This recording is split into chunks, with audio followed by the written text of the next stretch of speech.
ပြန်ဝင်ရလိုက်ဆိုတော့အိမ်ငဲ့ရတာတွေပျောက်သွားပြီနော်ခဏလေးပြန်ဆောက်လာမှန်း3-4ရက်လောက်ကြံသေးတယ်ကင်မရာတွေဖွင့်တာဗာပြန်ပိတ်ဖို့စဉ်းစားနေပြန်ဆောက်မယ်ဆိုတော့လုပ်လိုက်တော့သူနဲ့ယူရဲတရက်လောက်အပြင်မှာတွေ့လို့ရှိရင်လောက်ခံရလောက်တယ်နော်ခွတ်ဆိုပြီးတော့စိတ်ကူမရှိဘူးတကယ်စာတင်လာလားပြဿနာရှာလားမသိဘူးနော်ရဲတယ်ရောဝါသနာပြဿနာရှာတာပါအဲ့တော့မှစာတင်တဲ့ line ထဲကိုမှားရောက်လာတာ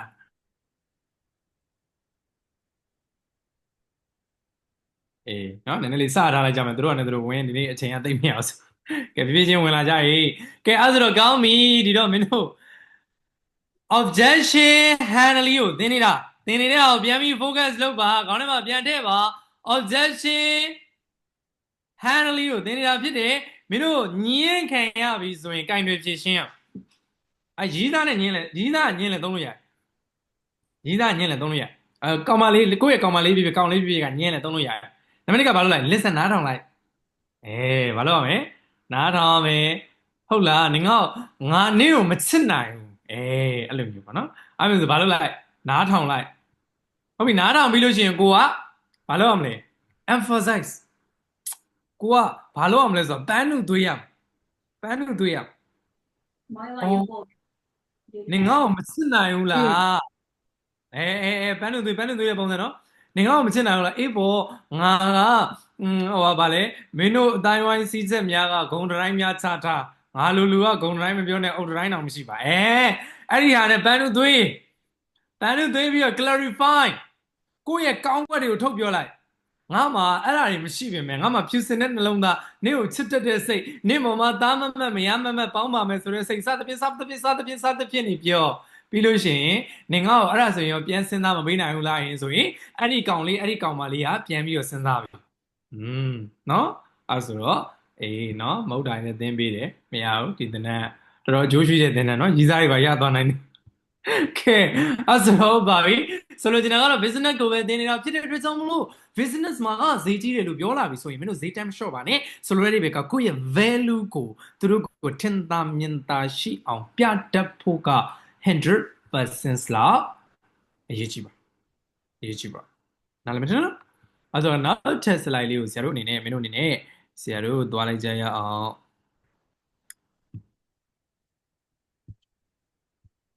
ာင်ဒီနေ့တဘိုးရဲလာပြီနေလားနော်ကောင်းတယ်ထမင်းပွဲဒီနေ့လားထမင်းတော့မပွဲလိုက်ရဘူးဒီနေ့အားကြောင့်မဟုတ်ထင်တယ်အောက်မှာလာပို့တဲ့သူတွေရှိတယ်မင်းနေတပည့်လာပို့တယ်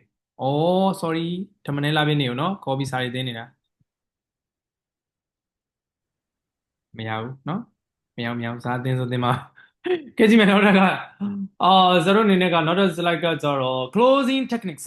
အဲ့ဒီမှာအရင်ရေးကြည့်တယ်ဒီဟာကအရင်ရေးကြည့်တယ်နော်ခဏပြောမယ်နော်အရင်ရေးကြည့်တယ်နော် hey ရေးကြည့်တယ် focus လုပ် closing technique ဆိုတာကအယောင်မပိတ်တက်ရင်လေ customer ဘလောက်ဝင်အဲ့ဒီ customer တွေကမင်းတို့ရှိရထွက်သွားမှာပဲမင်းတို့ကအယောင်မပိတ်တက်လို့ရှင်အဲ့ဆိုတော့ဘလို့အယောင်ပိတ်ရမလဲ customer နဲ့ကဈေးတွေပါစိုင်နေပြီ customer ကကိုယ့်ရဲ့ဆိုင်ထဲကိုဝင်နေပြီကိုယ့်ရဲ့ service နဲ့ product တွေကိုမေးနေပြီဆိုကိုကဘာလုပ်ရမလဲဆိုတော့ assumptive choice ပေါ့ assumptive close ပေါ့နော်ဆိုတော့ကဝယ်မယ်လို့ယူဆပြီးတော့ဆက်ပြောပါcustomer ကဘာလုပ်နေပြီလဲ assumptive ကကြတော့လေ assumptive ပဲဖြစ်ဖြစ်ဆရာတို့ UK ပဲဖြစ်ဖြစ် USA ပဲဖြစ်ဖြစ်ဆရာပြောချင်တဲ့အဓိပ္ပာယ်ကလေသူကမဝယ်ပဲနဲ့ရစ်တီလုပ်နေပြီဈေးလည်းမေးပြီးသွားပြီကွာဈေးလည်းမင်းတို့စီကဘာလုပ်ပြီးသွားပြီလဲမေးပြီးသွားပြီမင်းတို့ဈေးကြီးတယ်လို့လည်းညင်းပြီးသွားပြီအဲ့ဒီအချိန်မှာမင်းတို့ဝယ်မယ်လို့ယူဆပြီးတော့ဆက်ပြောဝယ်မယ်လို့ယူဆပြီးဆက်ပြောပို့ပေးရမယ်လိပ်စာလေးကိုအကိုဘိုက်ပါကနေပဲပို့ပေးမလားခင်ဗျာအကိုဒါလေးယူပြစ်လားတော့မသိဘူးတကယ်တော့ तू ကဘာလုပ်ပြီးသွားပြီလဲညင်းပြီးသွားပြီရီးစားစကားပြောတာနဲ့ပြောမယ်ဆိုရင်ညင်းပြီးသွားပြီဆက်လိုက်တာဟုတ်လားမင်းတို့ဘာလုပ်ရမလဲဆက်လိုက်ရမယ် customer ကိုမင်းတရားဝင်လာဖို့ဆိုတော့လွယ်တာမဟုတ်ဘူးဟုတ်လား no ပြောပြီးသားလဲဘာလုပ်ရမလဲအကိုပို့ပေးရမယ့်ဟာလေးလိပ်စာလေးကိုဘိုက်ပါနေပဲပို့ပေးလိုက်ရမလားခင်ဗျာ ဒါမှမဟုတ်ရှင်ဒါလေးယူပြစ်လိုက်ခင်ဗျာဒါလေးဘယ်ကိုပို့ပေးရမလဲခင်ဗျာနောက်ပြီးတော့ option close ဆိုတာလေတချို့ customer ကလေစိုင်ထဲကိုဝင်လာရင်ဒီလိုမျိုးဘဲလိုမျိုးပဲဒီလိုမျိုးဘဲလိုမျိုးပဲဆိုတာအတောင်မှနှစ်ချက်ကိုဖြန့်ထားသလိုမျိုးသူ့ရဲ့လက်နှစ်ဖက်ကိုဖြန့်ထားပြီးတော့ဟိုဟာယူရမလို့ဒီဟာယူရမလို့ယူပဲယူရမလို့ပြန်ထွက်တော့မလို့ဟိုပစ္စည်းလျှောက်ကိုင်းဒီပစ္စည်းလျှောက်ကိုင်းဟိုပစ္စည်းမေးဒီပစ္စည်းမေးဟိုပစ္စည်းမေးဒီပစ္စည်းမေးနော်ရှမ်းနေတောင်တူးနေသလားနော်ဟိုပစ္စည်းမေးဒီပစ္စည်းမေးဟိုပစ္စည်းမေးဒီပစ္စည်းမေးဘာပြောရမလဲ option ကလို့ရွေးစရာနှစ်ခုပေးလိုက်အခုကြီးဒီပစ္စည်းလေးယူမလားဒီပစ္စည်းလေးယူမလားနော်ဒါမှမဟုတ်ဒီ package လေးယူမလား package A ယူမလား package B ယူမလားနော်သူ့ကိုကဝင်ရွေးပေးလိုက်ပြီးရ scarcity close ဒီကတော့လိန်လို့မရဘူးအချိန်ကန့်သက်ချက်တဲ့နော်အခု promotion ကလေဒီနေ့တဘိုးရဲလာပြီတရက်သေးပဲပြီးတာ February လတရက်သေးပဲပြီးတာအခုကြီးအဲ့ဒီကလို့အဲ့ဒီအေးမျက်လုံးလေးကလဲနဲ့ကြည့်နေအဲ့ဒီ close မလုပ်တဲ့ရင်မင်းတို့ပစ္စည်းရောင်းရမှာမဟုတ်ဘူးနော်တိတ်ချကြည့်မင်းတို့ပစ္စည်းတွေရောင်းနေတယ်မလား customer ဝင်လာတယ်ပြန်ထွက်သွားတယ်ဝင်လာတယ်ပြန်ထွက်သွားတယ်ဇရက်နဲ့ဘာမှမကွာဘူးဘာနဲ့ကွာဘာနဲ့မှမကွာနော်ဇရက်နဲ့ကွာလားဇရက်နဲ့မကွာဘူးဇရက်နဲ့မကွာဘူးဒီတော့မင်းတို့ဒီဆေးကလို့လုံးတက်ဖို့ရေးကြည့်တယ်ဆေးကလို့မလုံးတက်သေးရင်မင်းတို့ဆိုင်မဟုတ်ဘူးမင်းတို့ရဲ့ရောင်းနေတဲ့ပစ္စည်းတွေကရောင်းနေတဲ့ပစ္စည်းတွေမဟုတ်ဘာနဲ့တူလဲသိလားတာလျင်ဇရက်နဲ့တူတယ်ဝင်လာလိုက်တယ်ပြန်ထွက်သွားလိုက်သူဝင်လာလိုက်ပြန်ထွက်လိုက်နော်ရင်ကိုဓာတ်နဲ့တစ်ချက်စိုက်ဆိုနော်ရင်ကိုဓာတ်နဲ့တစ်ချက်စိုက်ဒါကိုလက်ခံခဲ့တာငါလူမိုက်မဖြစ်ချင်စစ်ကလို့လူမိုက်မဖြစ်ချင်ဘာလို့စစ်ကလို့ဝင်လာလိုက်ထွက်သွားလိုက်မလုပ်နဲ့လေပစ္စည်းတွေကြည့်နေပြီမင်းတို့မေးလဲမေးပြီးနေပြီအဲ့လို customer မျိုးဆိုရင် assembly close ကဘလို့ close တာလဲဘလို့ close တာလဲအခုသူ့ကိုဇွတ်ပေါ့ကွာအခုဒီပစ္စည်းလေးယူမလားမသိဘူးနော်ကျမယူမယ်ဆိုရင်လေ packing လေးထုတ်လိုက်တော့မယ်နော်အခုယူမဆိုရင်လေဗိုက်ပါလေးကနေပဲလိမ့်စာလေးပို့ပေးမလားနော်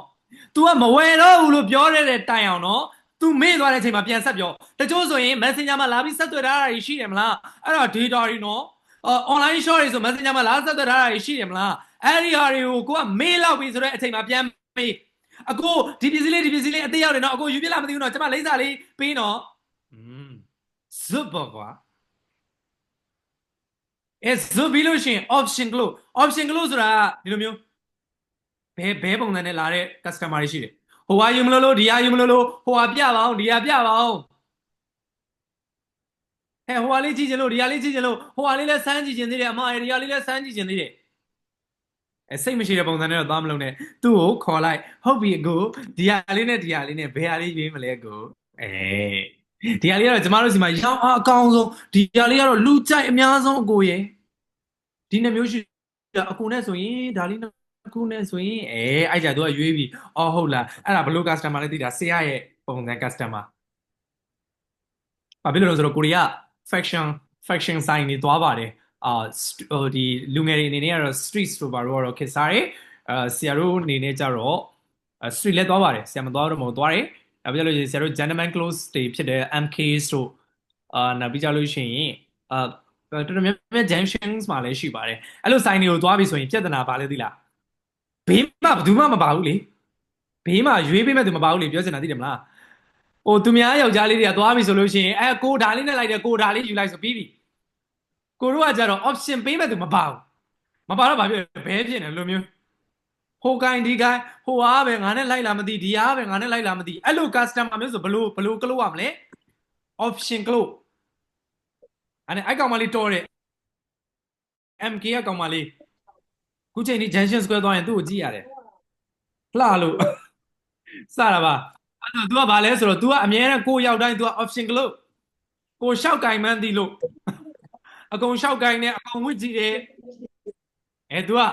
ဒီလူအားရလောက်ပြီဆို तू ကဘလို့လားဘေးနာကိုကတ်လာတယ်အဲ့ဒီနှစ်ထည့်ကိုင်းလာတယ်ကိုကြည့်ခဲ့တဲ့ထက်ကအဲ့ဒီနှစ်ထည့်ပဲကိုင်းလာတာဒါတော့ကိုနဲ့ကလိုက်မလိုက် तू ကနဲ့ तू ဘာရောင်းဖြစ်နေ तू ကနဲ့ तू ကိုင်းလာတာအကိုဒီဟာကတော့ရောင်းအားများဆုံးဒီဟာကတော့လူကြိုက်များဆုံးအကိုဘယ်ဟာယူခြင်းလဲအကိုနဲ့ဆိုရင်လေဒီနှစ်ထည့်လုံးကလိုက်တယ်သိလားနှစ်ထည့်လုံးယူသွားပါလားဘာညာအဲ့ဒါပါလာသေးတာဟုတ်လားဒါဒီပါ close option close single တွေကိုတော့ option close နဲ့ရောင်းမရ ဆရာတို့ဆိုရင်လည်းအဲ့လိုနော်ဆရာတို့ဆိုဘာလို့อ่ะနော်ရောက်သွားလို့ရှရင်ဘေးမှာရွေးပေးမဲ့သူကမပါရွေးပေးမဲ့သူပါရင်ကကြတော့သူ့ရွေးခိုင်းလိုက်ရင်ရတယ်နော်ရွေးပေးမဲ့သူမပါတော့ဘာလို့อ่ะလဲအဲ့ customer အဲ့ဒီဝန်ထမ်းကောင်မလေးကဆရာကြီးဒီနှစ်ခုဆိုပြီးတော့လာပြရင်အဲ့နှစ်ခုတွေက option close လုပ်ရတယ်နောက်တစ်ခုကကျတော့ scarcity close share တယ်လို့ပြောပြီးရောင်းတာ share ဘယ်လိုရောင်းတာလဲဆိုတော့ဘယ်လိုရောင်းတာလဲဆိုတော့ဒါကတော့လိန်လို့တော့မရဘူးပေါ့နော်လိန်လို့ရှိရင်တော့နည်းနည်းအပြစ်ကြီးတာ for example promotion ပေးတော့ရတယ်ပေါ့နော်February 14ရက်နေ့တရက်ပေးရမယ်အခွင့်အရေးကောင်မလေးနဲ့ကောင်လေးနှစ်ယောက်စုံတွဲလာဝယ်ရင် buy one get one အမေဟုတ်လားအဲ့ဆိုရင်အတွဲတွေလာဝယ်မယ် scarcity ကလို့တရက်ထဲရပါမယ်ဆိုတော့အဲ့ဒီရက်မှာလူပြုံကြလိမ့်မယ်အဲ့လိုဆရာတို့လည်းလုပ်တယ်ဆရာတို့လည်းလုပ်တယ်ဆိုတော့ဆရာတို့ဆို scarcity close ဆရာတို့ဆိုပညာရှင်တွေဖြစ်တဲ့အတွက်ကြောင့်မလို့ဒီနေ့ဆိုမအားဘူးဆရာ private calling နှစ်ခုမှာစသွားတင်တယ်မနက်စောကြီးကကိုယ့်ရဲ့ကို BOD အနေနဲ့ပါတဲ့ဒီ college တစ်ခုမှာစာလာသင်ပေးရတယ်ဒီကိစ္စသင်ပေးတယ်အဲ့ဒါခဏပဲပြီးတော့ဆရာဘယ်သွားရလဲဆိုတော့နောက်ထပ်ဒီ private college တစ်ခုပေါ့နော်နာမည်ကြီးပါနာမည်အကြီးဆုံးလို့ပြောရင်သိမယ်ထင်နာမည်အကြီးဆုံး private college တခုကိုဘာလို့လဲစာသွားသင်ရတယ်ပြီးတော့ကြတော့နည်းနည်းလေးနာမည်နည်းနည်းလေးတိတ်မရှိတဲ့ဒါပေမဲ့အကြောင်းသားတွေများပါတယ်သူလည်းနာမည်ကြီးပါအဲ့ဒီ college တခုကိုစာသွားသင်ရတယ်အဲ့ဒီကပြီးတော့ပြန်လာတော့ဆက်ပြီးတော့မန္တလေးက corporate training ဖုံးဆက်တယ်ဆရာရဲ့နိုင်ဝက်ဖြစ်ပါနိုင်ဝက်ဖြစ်ပါဆိုတော့ကိုယ်လည်းညင်းလို့မကောင်းတော့ဘာလို့ လဲ9နာရီကနေ9နာရီခွဲတွေဝင်ရတယ်9နာရီခွဲကနေပြီးတော့မင်းတို့ဝင်တယ်အဲ့ဆိုဘာကလို့ scarcity close မင်းတို့ဆရာအချိန်ရှားနော်အေးစတာပါနော်မင်းတို့တဲ့သုံးပြတာအဲ့ဆိုပြောချင်တဲ့ဒီ close 3မျိုးလို့ close 3မျိုးမလို့ရင်ဘာဖြစ်မယ်တာလျင်စီရဖြစ်မယ်ဆိုင်ကြီးကနော်ဆိုင်ရဲ့ air con ကားတွေဘာတွေကအလကားရတာမဟုတ်သူတို့ဝင်လာပြီးတော့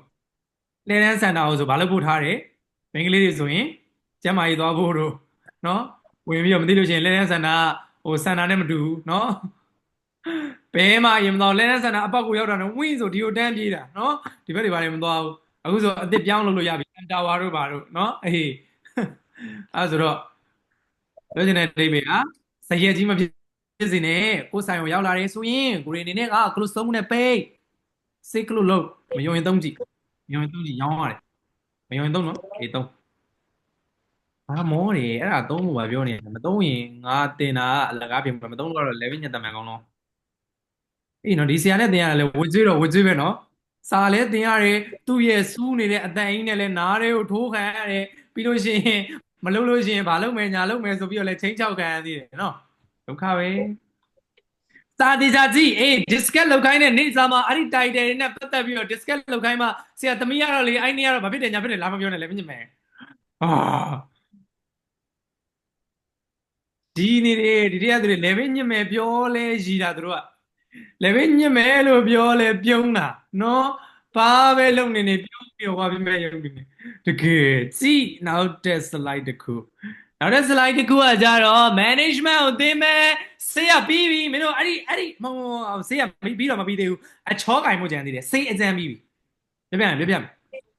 ဆေးအကြံပြီးပြီဆေးရအဲ့ဒီ technique တွေပဲရှိတာအဲ့ဒီ technique တွေကိုပဲမင်းတို့မှန်ကန်အောင်လုပ်လို့ရအောင်လုပ်ကြအောင်သုံးလို့ရအောင်သုံးကြအောင်အများကြီးမသိနိုင်သေးဘူးသုံးလို့ရအောင်သုံးကြအောင်သုံးနိုင်အောင်သုံးကြအောင် effective ဖြစ်အောင်သုံးကြအောင်ဟုတ်ပြီနော်အများကြီးမသိနိုင်သေးအဲ့မှာဘာသင်မလဲဆိုတော့ဆရာတို့က management လေးနည်းနည်းသွားမယ်နောက်တစ်ပတ်ကျရင် sales နဲ့ management ကိုအချောကင်မယ်အချောကင်ပြီးတော့နောက်ဆုံးပတ်ကျရင်မင်းတို့ ਨੇ ဆွေးနွေးမယ်အဲ့နေကြလို့ရှင်အေးဟိုဟာရေးပြောကြည့်ပါဦးမအေးတော်ရေးဆေးကလို့ကဘယ်လိုမျိုးဆေးရလိုမျိုးဟို option ဒီ option ရွေးနေတဲ့သူဆိုဘယ်လိုမျိုးကလို့ရလဲ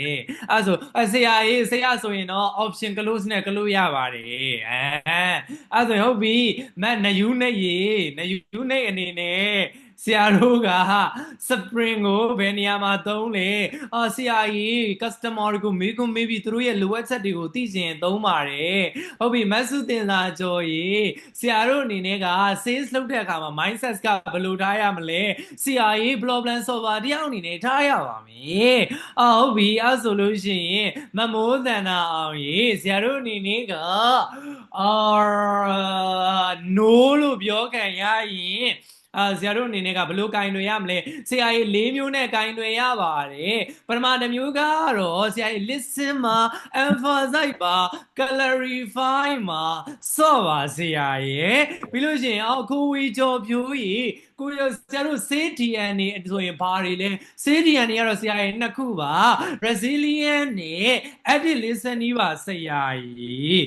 အဲ့လိုတွေပြောရမှာတယောက်ချင်းစီပြောရင်မောတယ်နောက်တော့ဆက်ကြည့်မယ်ရလားယူလို့တော့ရမရတော့မသိဘူးနှုတ်ထွက်အောင်တင်နေတဲ့သူဖြစ်တဲ့အတွက်ကြောင့်မလို့အစလိုက်အစကနေအဆုံးထိတို့အကုန်ရတယ်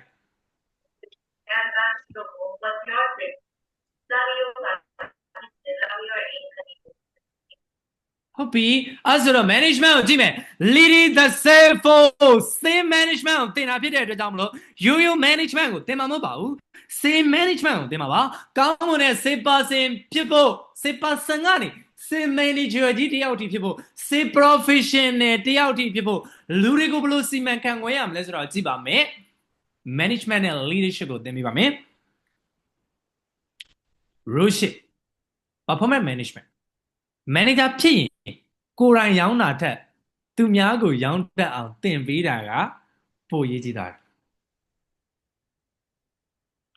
အဲ့ဒီစကားလေးနည်းနည်းလေးမှတ်စမ်းပါ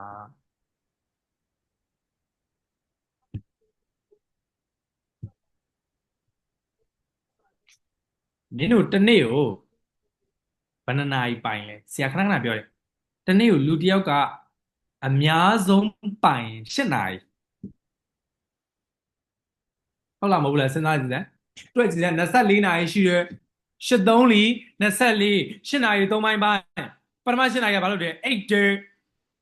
ဒုတိယ8နာရီကအပြင်သွားလိုက်ဘတ်စကားပေါ်မှာအချိန်ကုန်လိုက်ပြီးလို့ရှိရင်ထမင်းစားလိုက်ရေချိုးလိုက်ဘာလုပ်လိုက်ညာလုပ်လိုက်မှာကုန်နေတတိယ8နာရီပဲမင်းတို့ပိုင်တာဟုတ်လားအဲ့ဒီတော့လူတိုင်းက8နာရီပဲပိုင်တာကလေးတို့သိလားလူတိုင်းက8နာရီပဲပိုင်ဟုတ်မှာပြင်လူတိုင်းက8နာရီပဲပိုင်တယ်ဆရာတို့19ယောက်ကပေါင်းပြီးတော့ကုမ္ပဏီထောင်လိုက်တယ်ဆရာတယောက်တည်းပဲရောင်းရင်2သိန်းပဲရအကုန်ပေါင်းရောင်းရင်ဘယ်လောက်ရ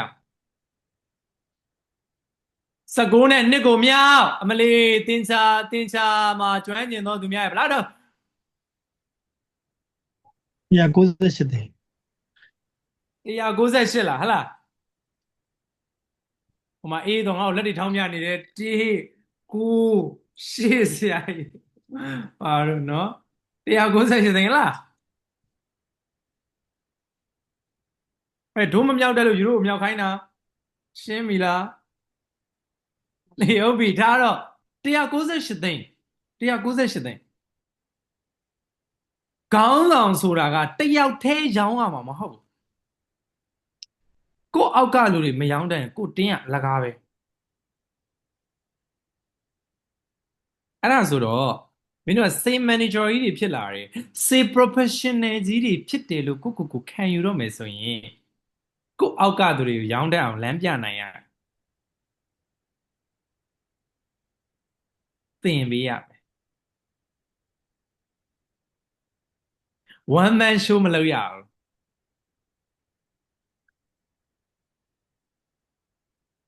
တချို့အရာတွေမှာဝင်ပါစရာမလိုရင်ဝင်မပါနဲ့ for example ဆရာက management အခုလုပ်နေတယ်တန်ရှင်းရေးအတော်ကြီးကတန်ရှင်းရေးလုပ်နေတယ်ဆရာကတန်ရှင်းရေးဝင်လုပ်မယ်အဲ့ဒီကုမ္ပဏီတိုးတက်ပါမလား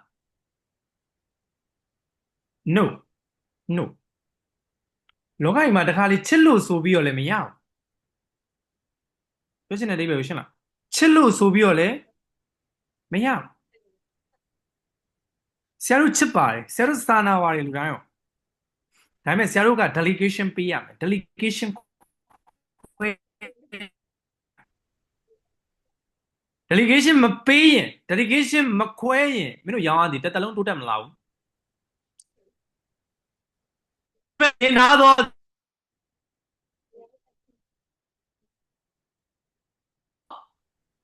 သင်တန်းသူသင်တန်းသားများသည် management မှာလုပ်တတ်ရမယ် management ဆိုတာ delegation ပေးတာ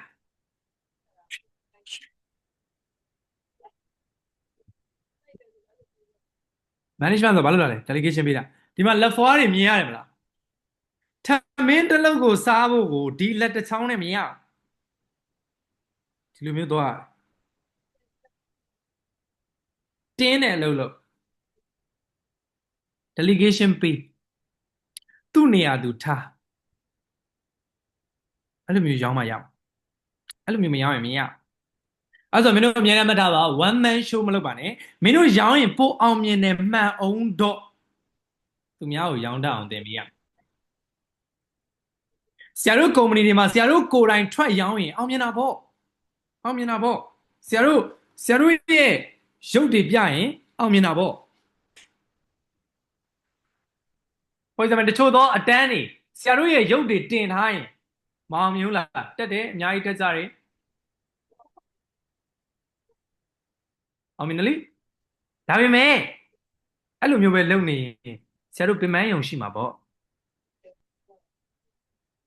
အဲ့ကြောင့်မို့တချို့ကဆရာကတချို့သောအကြောင်းတွေမှာဆိုဆရာစာမသင်တော့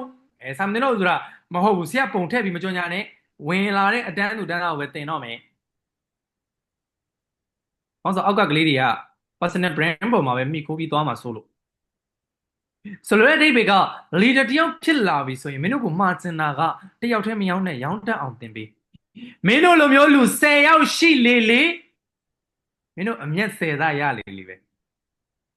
ဘာလို့လဲတို့လူတွေက10သိန်းမို့တရက်ကိုရောင်းနိုင်နေဆိုရင်မင်းတို့လိုလူမျိုး10ယောက်ရှိလေလေမင်းတို့ဘာဖြစ်လေလေပဲလေ10သိန်းရလေလေစိန်သိန်းတရာရလေလေပဲဆိုလဲဒီပဲအခုသင်နေတာဒီဘာကိုသင်နေလဲလို့မေးရင် management ကိုသင်နေတာဘာ management ကိုသင်တာလဲဆို same management ကိုသင်နေတာ same management မှာ one man show တသက်လုံးမလုပ်ပါနဲ့တယောက်တည်းဘယ်တော့မှမရောင်းပါနဲ့မင်းလိုလူမျိုး10ယောက်ရှိအောင်ကြိုးစားပါမင်း2သိန်းရောင်းနိုင်ရင်မင်းကဲသို့ရောင်းနိုင်တဲ့သူ10ယောက်ရှိရင်မင်း30ဘူးရောင်းရမယ်မင်းကဲသို့ရောင်းနိုင်တဲ့သူအယောက်200ရှိရင်အယောက်2000ရှိရင်အများကြီးရောင်းလို့ရတယ်အဲ့ဆိုတော့ one man show မလုပ်ပါနဲ့အသင်းအဖွဲ့နဲ့ management လုပ်နိုင်အောင်ဆရာတို့အနေနဲ့ sales management မှာကြိုးစားရမှာဖြစ်ပါတယ်ရလားလက်ကြီးလက်ထွက်လာအောင်မယ်နော်အေးကြည့်လို့ကြအောင်ငိုင်းနေတဲ့သူတွေနောက်လန်းသွားလာကြည့်ကြမလေးလက်ကြီးလက်ထွက်လာအောင်မဝင်းဆိုနေရောချာကြည့်အောင်မတခါလေးမမြင်ရတော့အဖိုးကြီးဖြစ်နေပြီတင်နော်နှစ်ဖွေးလက်တွန့်အောင်ကုန်ပြီနော်အဖိုးကြီးဖြစ်နေပြီတင်နေဒုက္ခပဲโอเคနောက်တစ်ခုကじゃ performance management role sheet ပြီးတော့ performance management ကဘာလဲဆိုတော့ကလေးတို့ဆရာပြောပြမယ် logging နဲ့ရောင်းလစဉ်ရောင်းအားအမြတ်ငွေရလက် logging ကိုပဲအာရုံမစိုက်နဲ့ loading ကိုအာရုံစိုက် leading ကိုအာရုံစိုက် sorry ဆရာလေးသွားလို့ leading ကိုအာရုံစိုက် logging ကိုအာရုံစိုက်နဲ့ဖုန်းခေါ်ဆိုမှုတွေမီတင်ဝင်ရောက်မှုတွေဒါတွေကိုထိန်းချုပ်အောင်အဲ့လေပြောပြမယ်ဆရာတို့ manager တွေကခဏခဏပြောတယ်အဲ့ဒါကဘာလဲဆိုတော့ဘူးပါတာမလို့ခြင်းဘူးရေးပါတာပဲလို့ခြင်းတယ်ဟုတ်လားအဲ့လိုမျိုးမလုံးနဲ့နော်မင်းတို့အဲ့လိုမျိုးမလုံးနဲ့နော် logging ဆိုတာကလေရလက်ကိုပြောတာရလက်ကိုပဲအာရုံမစိုက်နဲ့ဘာကိုအာရုံစိုက်ရမလဲ performance ကိုအာရုံစိုက် performance ကိုအာရုံစိုက်မင်းတို့မှာအောက်မှာဝန်ထမ်းလေးတွေရှိရင်ဟဲ့အောင်နေလာစမ်းမင်းတို့ client ဘယ်နှယောက်ကိုဖုန်းခေါ်ပြီးပြီလေမင်းတို့ client ဘယ်နှဦးနဲ့ meeting တွေပတ်တွေ့ပြီးပြီလေမင်းတို့ဘသူတွေနဲ့စာချုပ်တွေချုပ်ပြီးပြီလေမင်းတို့ဘသူတွေကိုဘလောက်တွေဖြန့်ပြီးပြီလေမင်းတို့ဒီနေ့ဖုန်းခေါ်ဆိုမှုဘလောက်လုပ်လဲ customer ဘယ်နှယောက်နဲ့စကားပြောလဲ meeting ဘယ်နှချိန်တွေ့လဲဒါတွေကိုချုပ်နော်ဒါတွေကိုချုပ် results ကိုပဲမကြည့်နဲ့တချို့သူတွေကဘာတွေပဲကြည့်လဲ result ကိုပဲကြည့်ဘူးပါတာမလို့ချင်ဘူးရေးပါတာပဲလို့ချင်တယ်ဘူးပေါင်နေတာကိုမသိဟုတ်လားအဲ့ဆိုဆရာတို့ကဘူးကောင်းကောင်းနဲ့ဆိုရင်ဘယ်လောက်ကောင်းမလို့ဟုတ်လား ဘူးကောင်းကောင်းနဲ့ဆိုဘသူသွားခတ်ခိုင်းခတ်နိုင်မှာပဲလीဆိုတော့ဘူးကောင်းကောင်းနဲ့ဖြစ်အောင်မင်းတို့ရဲ့တနေ့တာ save performance ကိုအမြဲတမ်းအာရုံစိုက်ပါဆရာ management save management မှာနှစ်ချက်နော်ပထမဆုံးဆိုတာနှစ်ချက်စမှာနေပြီနော်ပထမတစ်ချက်ကမင်းတယောက်တည်း one man show မလုပ်ပါနဲ့မင်းလိုလူ10ယောက်မင်းလိုလူအယောက်100မင်းလိုလူအယောက်1000ဖြစ်အောင်လုပ်မင်း2သိန်းမိုးရောင်းနိုင်ရင်မင်းလိုလူအယောက်10ယောက်ဖြစ်သွားရင်မင်းသိန်း20မင်းလိုလူအမေအယောက်100ဖြစ်သွားရင်မင်းသိန်း200မင်းလိုလူအယောက်1000ဖြစ်သွားရင်မင်းသိန်း2000ဟုတ်လားနံပါတ်1 margin နော် same management မှာ one man show မလုပ်နဲ့မင်းလိုမျိုးရောင်းနိုင်တဲ့သူတွေကိုမွေးမင်းလိုမျိုးရောင်းနိုင်တဲ့သူတွေကို train number 1 number 2 performance ကိုအာရုံစိုက်ရလက်ကိုအာရုံစိုက်နဲ့ရလက်ကိုပဲအာရုံစိုက်မနေ performance တွေကိုလိုက်ကြည့် performance တွေ settings ကတရက်ကိုဖုန်းဘယ်နှကောခေါ်လဲတရက်ကို meeting ဘယ်နှချိန်တွေ့လဲတရက်ကို customer ဘယ်နှယောက်နဲ့စကားပြောလဲတရက်ကို customer complaint ဘယ်လောက်ဖြေရှင်းလဲတရက်ကိုစာဖြေတာဘယ်လောက်ဖြေလဲတရက်ကိုပစ္စည်းပို့တာဘယ်လောက်ပို့လဲ sales management ရလားရလားရပ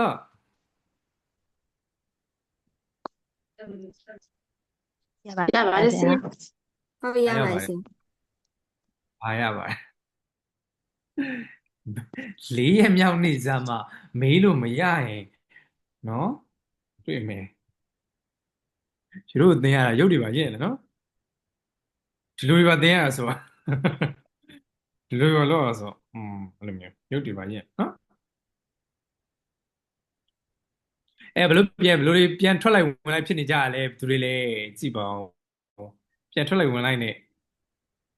ထွက်လိုက်ဝင်စောင့်နေကြလားရိုက်ခံမယ်နော်ဝင်ပါဆိုဝင်နေမထွက်နဲ့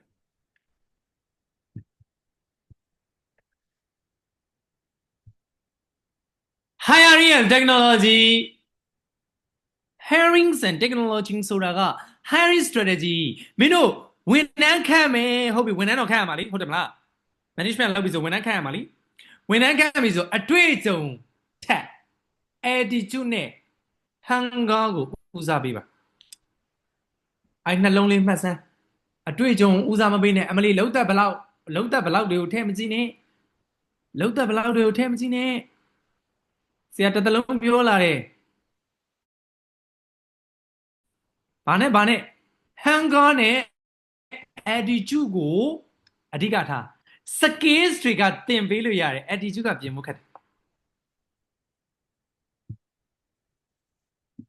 လူတယောက်မတော်ဘူးဆိုတာပြင်ပေးလို့ရတယ်မတက်ဘူးဆိုတာပြင်ပေးလို့ရတယ်ဗီဇပါနေပြင်လို့မရ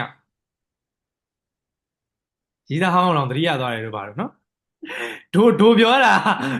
တာဝန်ထမ်းခန့်တဲ့ attitude တို့ဘာလို့ပြောတာနော်ကြီးသားဟောင်းကိစ္စမပါဘူးနော်ဒိုပြောစင်တာက attitude မကောင်း attitude ဆိုတာဗီဇကိုပြောစင်တာသိတယ်မလားအဲ့ဒီသဘောတရားကိုတက်ရောက်တယ်မင်းတို့ skills ကသင်ပေးလို့ရတယ်ဥပမာဖြင့်ယောက်ျားလေးတွေဆိုလို့ရှိရင်မကောင်းတဲ့ကောင်မလေးကကောင်းအောင်လုပ်ပေးလို့ရတယ်ဒါပေမဲ့ attitude ကပြင်လို့မရမတော်တဲ့ကောင်မလေးကိုတော်လာအောင်သင်ပေးလို့ရတယ် attitude ကပြင်လို့မရကဲဝန်ထမ်းเจ้าမပြောတော့မယ်နော်ဟိုမှာကိုဝေးတို့ကိုလင်းလင်းအောင်တို့ကိုအောင်မျိုးတို့ဝမ်းနဲ့တော့မှဆိုလို့နော်ကိုနွေးကိုအောင်တို့ဝမ်းနဲ့တော့မှဆိုလို့ကဲထားပါနော်ကိုရန်တို့နော်ဝမ်းနဲ့တော့မှဆိုလို့ကျွန်တော်ဝန်ထမ်းခန့်တာပဲပြောတော့မယ်နော်ဟုတ်ပြီဝန်ထမ်းခန့်တာနဲ့ပတ်သက်ပြီးလို့ကတော့ attitude ကိုပဲအာရုံမစိုက်နဲ့sorry skill ကိုပဲအာရုံမစိုက်နဲ့ attitude ကိုအာရုံစိုက်ဥပမာပြအဲ့ဒီဝန်ထမ်းကခိုးတက်နေတယ် skills ကတော့ share ကောင်းတယ်ရောင်းတာ special ရောင်းတတ်တယ်ဒါပေမဲ့ तू ကခိုးတတ်တယ်ခန့်မလားစင်မပြေဘူးလေနော်အတွေ့အကြုံတော့မရှိဘူးဒါပေမဲ့လို့ तू ဒီနှစ်မျိုးဆွမ်းနာကဆရာပါပြောလေ hunger နဲ့နောက်တစ်ခုကဘာလဲ attitude ပါ attitude ဘာလဲ attitude ဟုတ် attitude ပါဆရာ attitude နဲ့ hang ကသူကစူးစိတ်အပြည့်ရှိတယ် hang ကဆိုစာလောင်မှုတိတ်တာလေဟုတ်တယ်မလားပြောချင်တာစူးစားခြင်းစိတ်အပြည့်ရှိပြီးတော့ဗီဇကောင်းတဲ့သူခန့်နောက်ထပ်လည်းသင်ပေးဦးမယ်ဒါလူငယ်တွေကိုသင်ပေးတာလူငယ်တွေပါလို့နော်ဝမ်းတော့မနေနဲ့ဆိုလိုတဲ့အဓိပ္ပာယ်ကမင်းတို့ရီးစားတွေထားစားတာယောက်ျားလေးပဲဖြစ်ဖြစ်မိန်းကလေးပဲဖြစ်ဖြစ်ရီးစားထားမှာ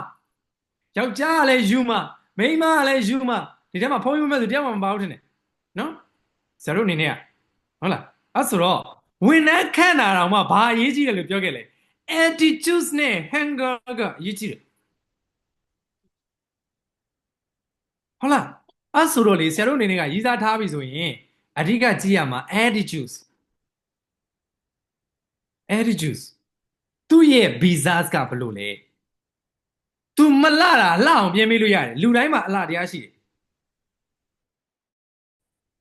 လူတိုင်းမှာအလှတရားရှိတယ်မလှတာလှအောင်ပြင်ပေးလို့ရတယ် V47 တို့ဘာတို့မှာဟိုမှာ14နှစ်15နှစ်ကောင်မလေးတွေတောင်ရုပ်ထွက်နေကြသေးတာဟုတ်တယ်မလားသပင်လေးတွေညက်ပြီးရောလေ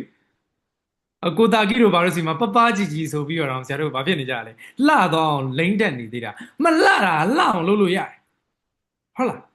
အဓိကဘာလုပ်လို့မရ attitude ကကြတော့ပြင်ဖို့အရန်ခက်ဘလောက်တော်တဲ့သူဖြစ်ဖြစ် attitude ပြင်ဖို့အရန်ခက်ဘလောက်တော်တဲ့ trainer ပဲဖြစ်ဖြစ် attitude ပြင်နိုင်တဲ့ trainer ဆိုတာကကဘာပေါ်မှာရှားသေးတယ်ပြောချင်တာသိတယ်မအဲ့ဆိုဆရာတို့အနေနဲ့မင်းတို့ကိုမှားစင်တာကဒီထဲမှာလူငယ်တွေလည်းပါတဲ့အတွက်ကြောင့်မလို့ရီးစားထားပြီဆိုရင်မောတယ်ငါအဲ့ရီးစားကြောင့်ပြောရင်ရီကိုရီးစင်တာနော်စင်ငယ်မှန်းသိတာဗာလဲရီးစားထားပြီဆိုရင် attitude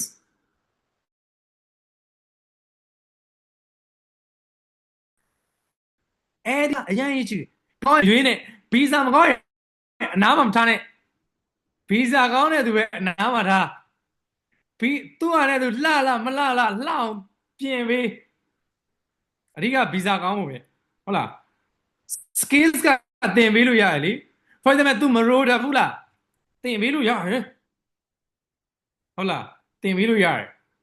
နူးညံ့လာအောင်သင်ပေးလို့ရတယ်ပျော်ပြောင်းလာအောင်သင်ပေးလို့ရတယ်အဓိကဘာလဲဗီဇတွေကမျိုးစုံရှိတဲ့အတွက်ကြောင့်မလို့ဒါကဆရာဆိုတဲ့ဒီဂုံပုတ်အရာဆရာဆိုတဲ့ဒီဝန်ကြီးတော်လာများအရာမင်းတို့ကိုဆရာတို့ကဘာလုပ်ပေးရမလဲမကရဒေဝါတို့လင်္ကာတွေဘာတွေအရာဆရာတို့ကမင်းတို့မကောင်းမြတ်တာကောင်းညွန်လက်ဖြစ်တဲ့အတွက်ကြောင့်မလို့သမီးစားကိစ္စပါထည့်ပြီးတော့သင်ပေးထားတယ်နော်အဲ့ဆိုပြောချင်တာကဒါတော့မင်းတို့ဝန်ထမ်းခန်းတော့မယ်ဆိုရင် attitude ကိုပဲအာရုံစိုက်နော် attitude caution တွေပဲမေး interview မှာဒီခေတ်မှာအတွေ့အကြုံမေးလို့မရတော့ဘူးအတွေ့အကြုံမေးလို့မရတော့ဘူးဟုတ်လားဆရာတို့ဟာတာပြောတာရှိတယ် interview ရတယ်တမီးဖြစ်စဉ်ဆရာတို့ interview လို့ရှိရင်ဘာပဲ view ရတော့မှာလဲအတွေ့အကြုံကိုပဲ view အတွေ့အကြုံကို view ရမှာမဟုတ်တော့ဘူးဘာကို view ရမှာ attitude ကို view ရမှာ attitude ကို view ကိုစီမှာအလုပ်ချင်တယ်ကိုကိုချစ်ချင်တယ်အတွေ့အကြုံတွေဘာတွေမမေးနဲ့တော့နော်sorry ဟုတ်တယ်အတွေ့အကြုံတွေဘာတွေမမေးနဲ့တော့ attitude ပဲမေးဟုတ်လား attitude ကောင်းရင်အကုန်ကောင်းတယ်အဲ့ဆိုပြောချင်တာကဆရာတို့အနေနဲ့ကဒီတွေကကလေးငယ်များကလေမိသားစုတွေရဲ့ကောင်းမွန်တဲ့မိသားစုကနေကြီးလာတဲ့သူတွေဖြစ်တယ်နောက်ပြီးကောင်းမွန်တဲ့ဆရာတွေနဲ့လည်းစိတ်ကပ်နေတဲ့သူတွေဖြစ်တာကိုယုံကြည်တဲ့အတွက်ကြောင့်မလို့မင်းတို့ကိုယ်တိုင်လည်း attitude ကိုထိန်းသိမ်းရနော် attitude ကိုထိန်းသိမ်းရမယ်ဝန်ထမ်းခန့်တဲ့အခါမှာလည်း attitude ကောင်းသောဝန်ထမ်းကိုသာလင်ခန့်ရမယ်အတွေ့အကြုံမေးရမယ်ခေမဟုတ်တော့အတွေ့အကြုံကဘာမှမရှိတော့အတွေ့အကြုံမရှိလဲရတယ် AI ကိုမေးလိုက်ရင်ရပြီဘေးမှာ AI ရှိနေပြီလေနော် attitude ကတော့ AI ကိုလည်းသွားပြီးတော့လုပ်ခိုင်းလို့မရဘူးလေဟုတ်တယ်မလားအတွေ့အကြုံက AI လည်းသွားမေးလို့ရတယ်ကိစ္စမရှိဘူး no problem ဟုတ်လားအဲ့ဒီဆိုတော့ဆရာတို့ပြောချင်တာကဒါက higher rate ကိုပြောချင်တာနော်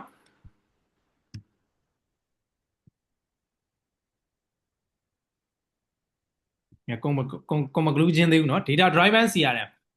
ဟုတ်တဲ့ data တွေကိုစာအုပ်ထဲမှာမမှတ်ပါနဲ့ AZ သို့မဟုတ် Google Sheets တို့မှာစနစ်တကျသုံးပြီးတော့မှတ်တမ်းတင်ပါတချို့သူတွေကလေနှမျောဖို့ကောင်းတယ်ဖောက်တဲ့ data တွေကိုဖျောက်ဖျက်ပြစ်တာဟုတ်ဖောက်တဲ့ data တွေကိုဖျောက်ဖျက်မဖြစ်နဲ့ AZ တို့ Google Sheets တို့မှာမှတ်ထားကိုကလိုရင်လိုတို့ပါလိုက် follow လိုက်ပြီးရောင်းလို့ရတယ်သိလားအခုဆိုဆရာကလေရွှေဆိုင်တွေကိုအဲ့ဒါတွေပြန်လုပ်ခိုင်းတယ် ရွှေဆိုင်နေ customer တွေရဲ့ဖုန်းနံပါတ်တွေ Viber တွေ Gmail တွေယူထားပြီးတော့သူ့ရဲ့မွေးနေ့လေးလည်းယူထား for example စုတင်သားကျော်ရဲ့မွေးနေ့ဆိုရင်စုတင်သားကျော်ရဲ့ညီမလေးမွေးနေ့တော့ happy birthday ပါနော်ကျမတို့ကတော့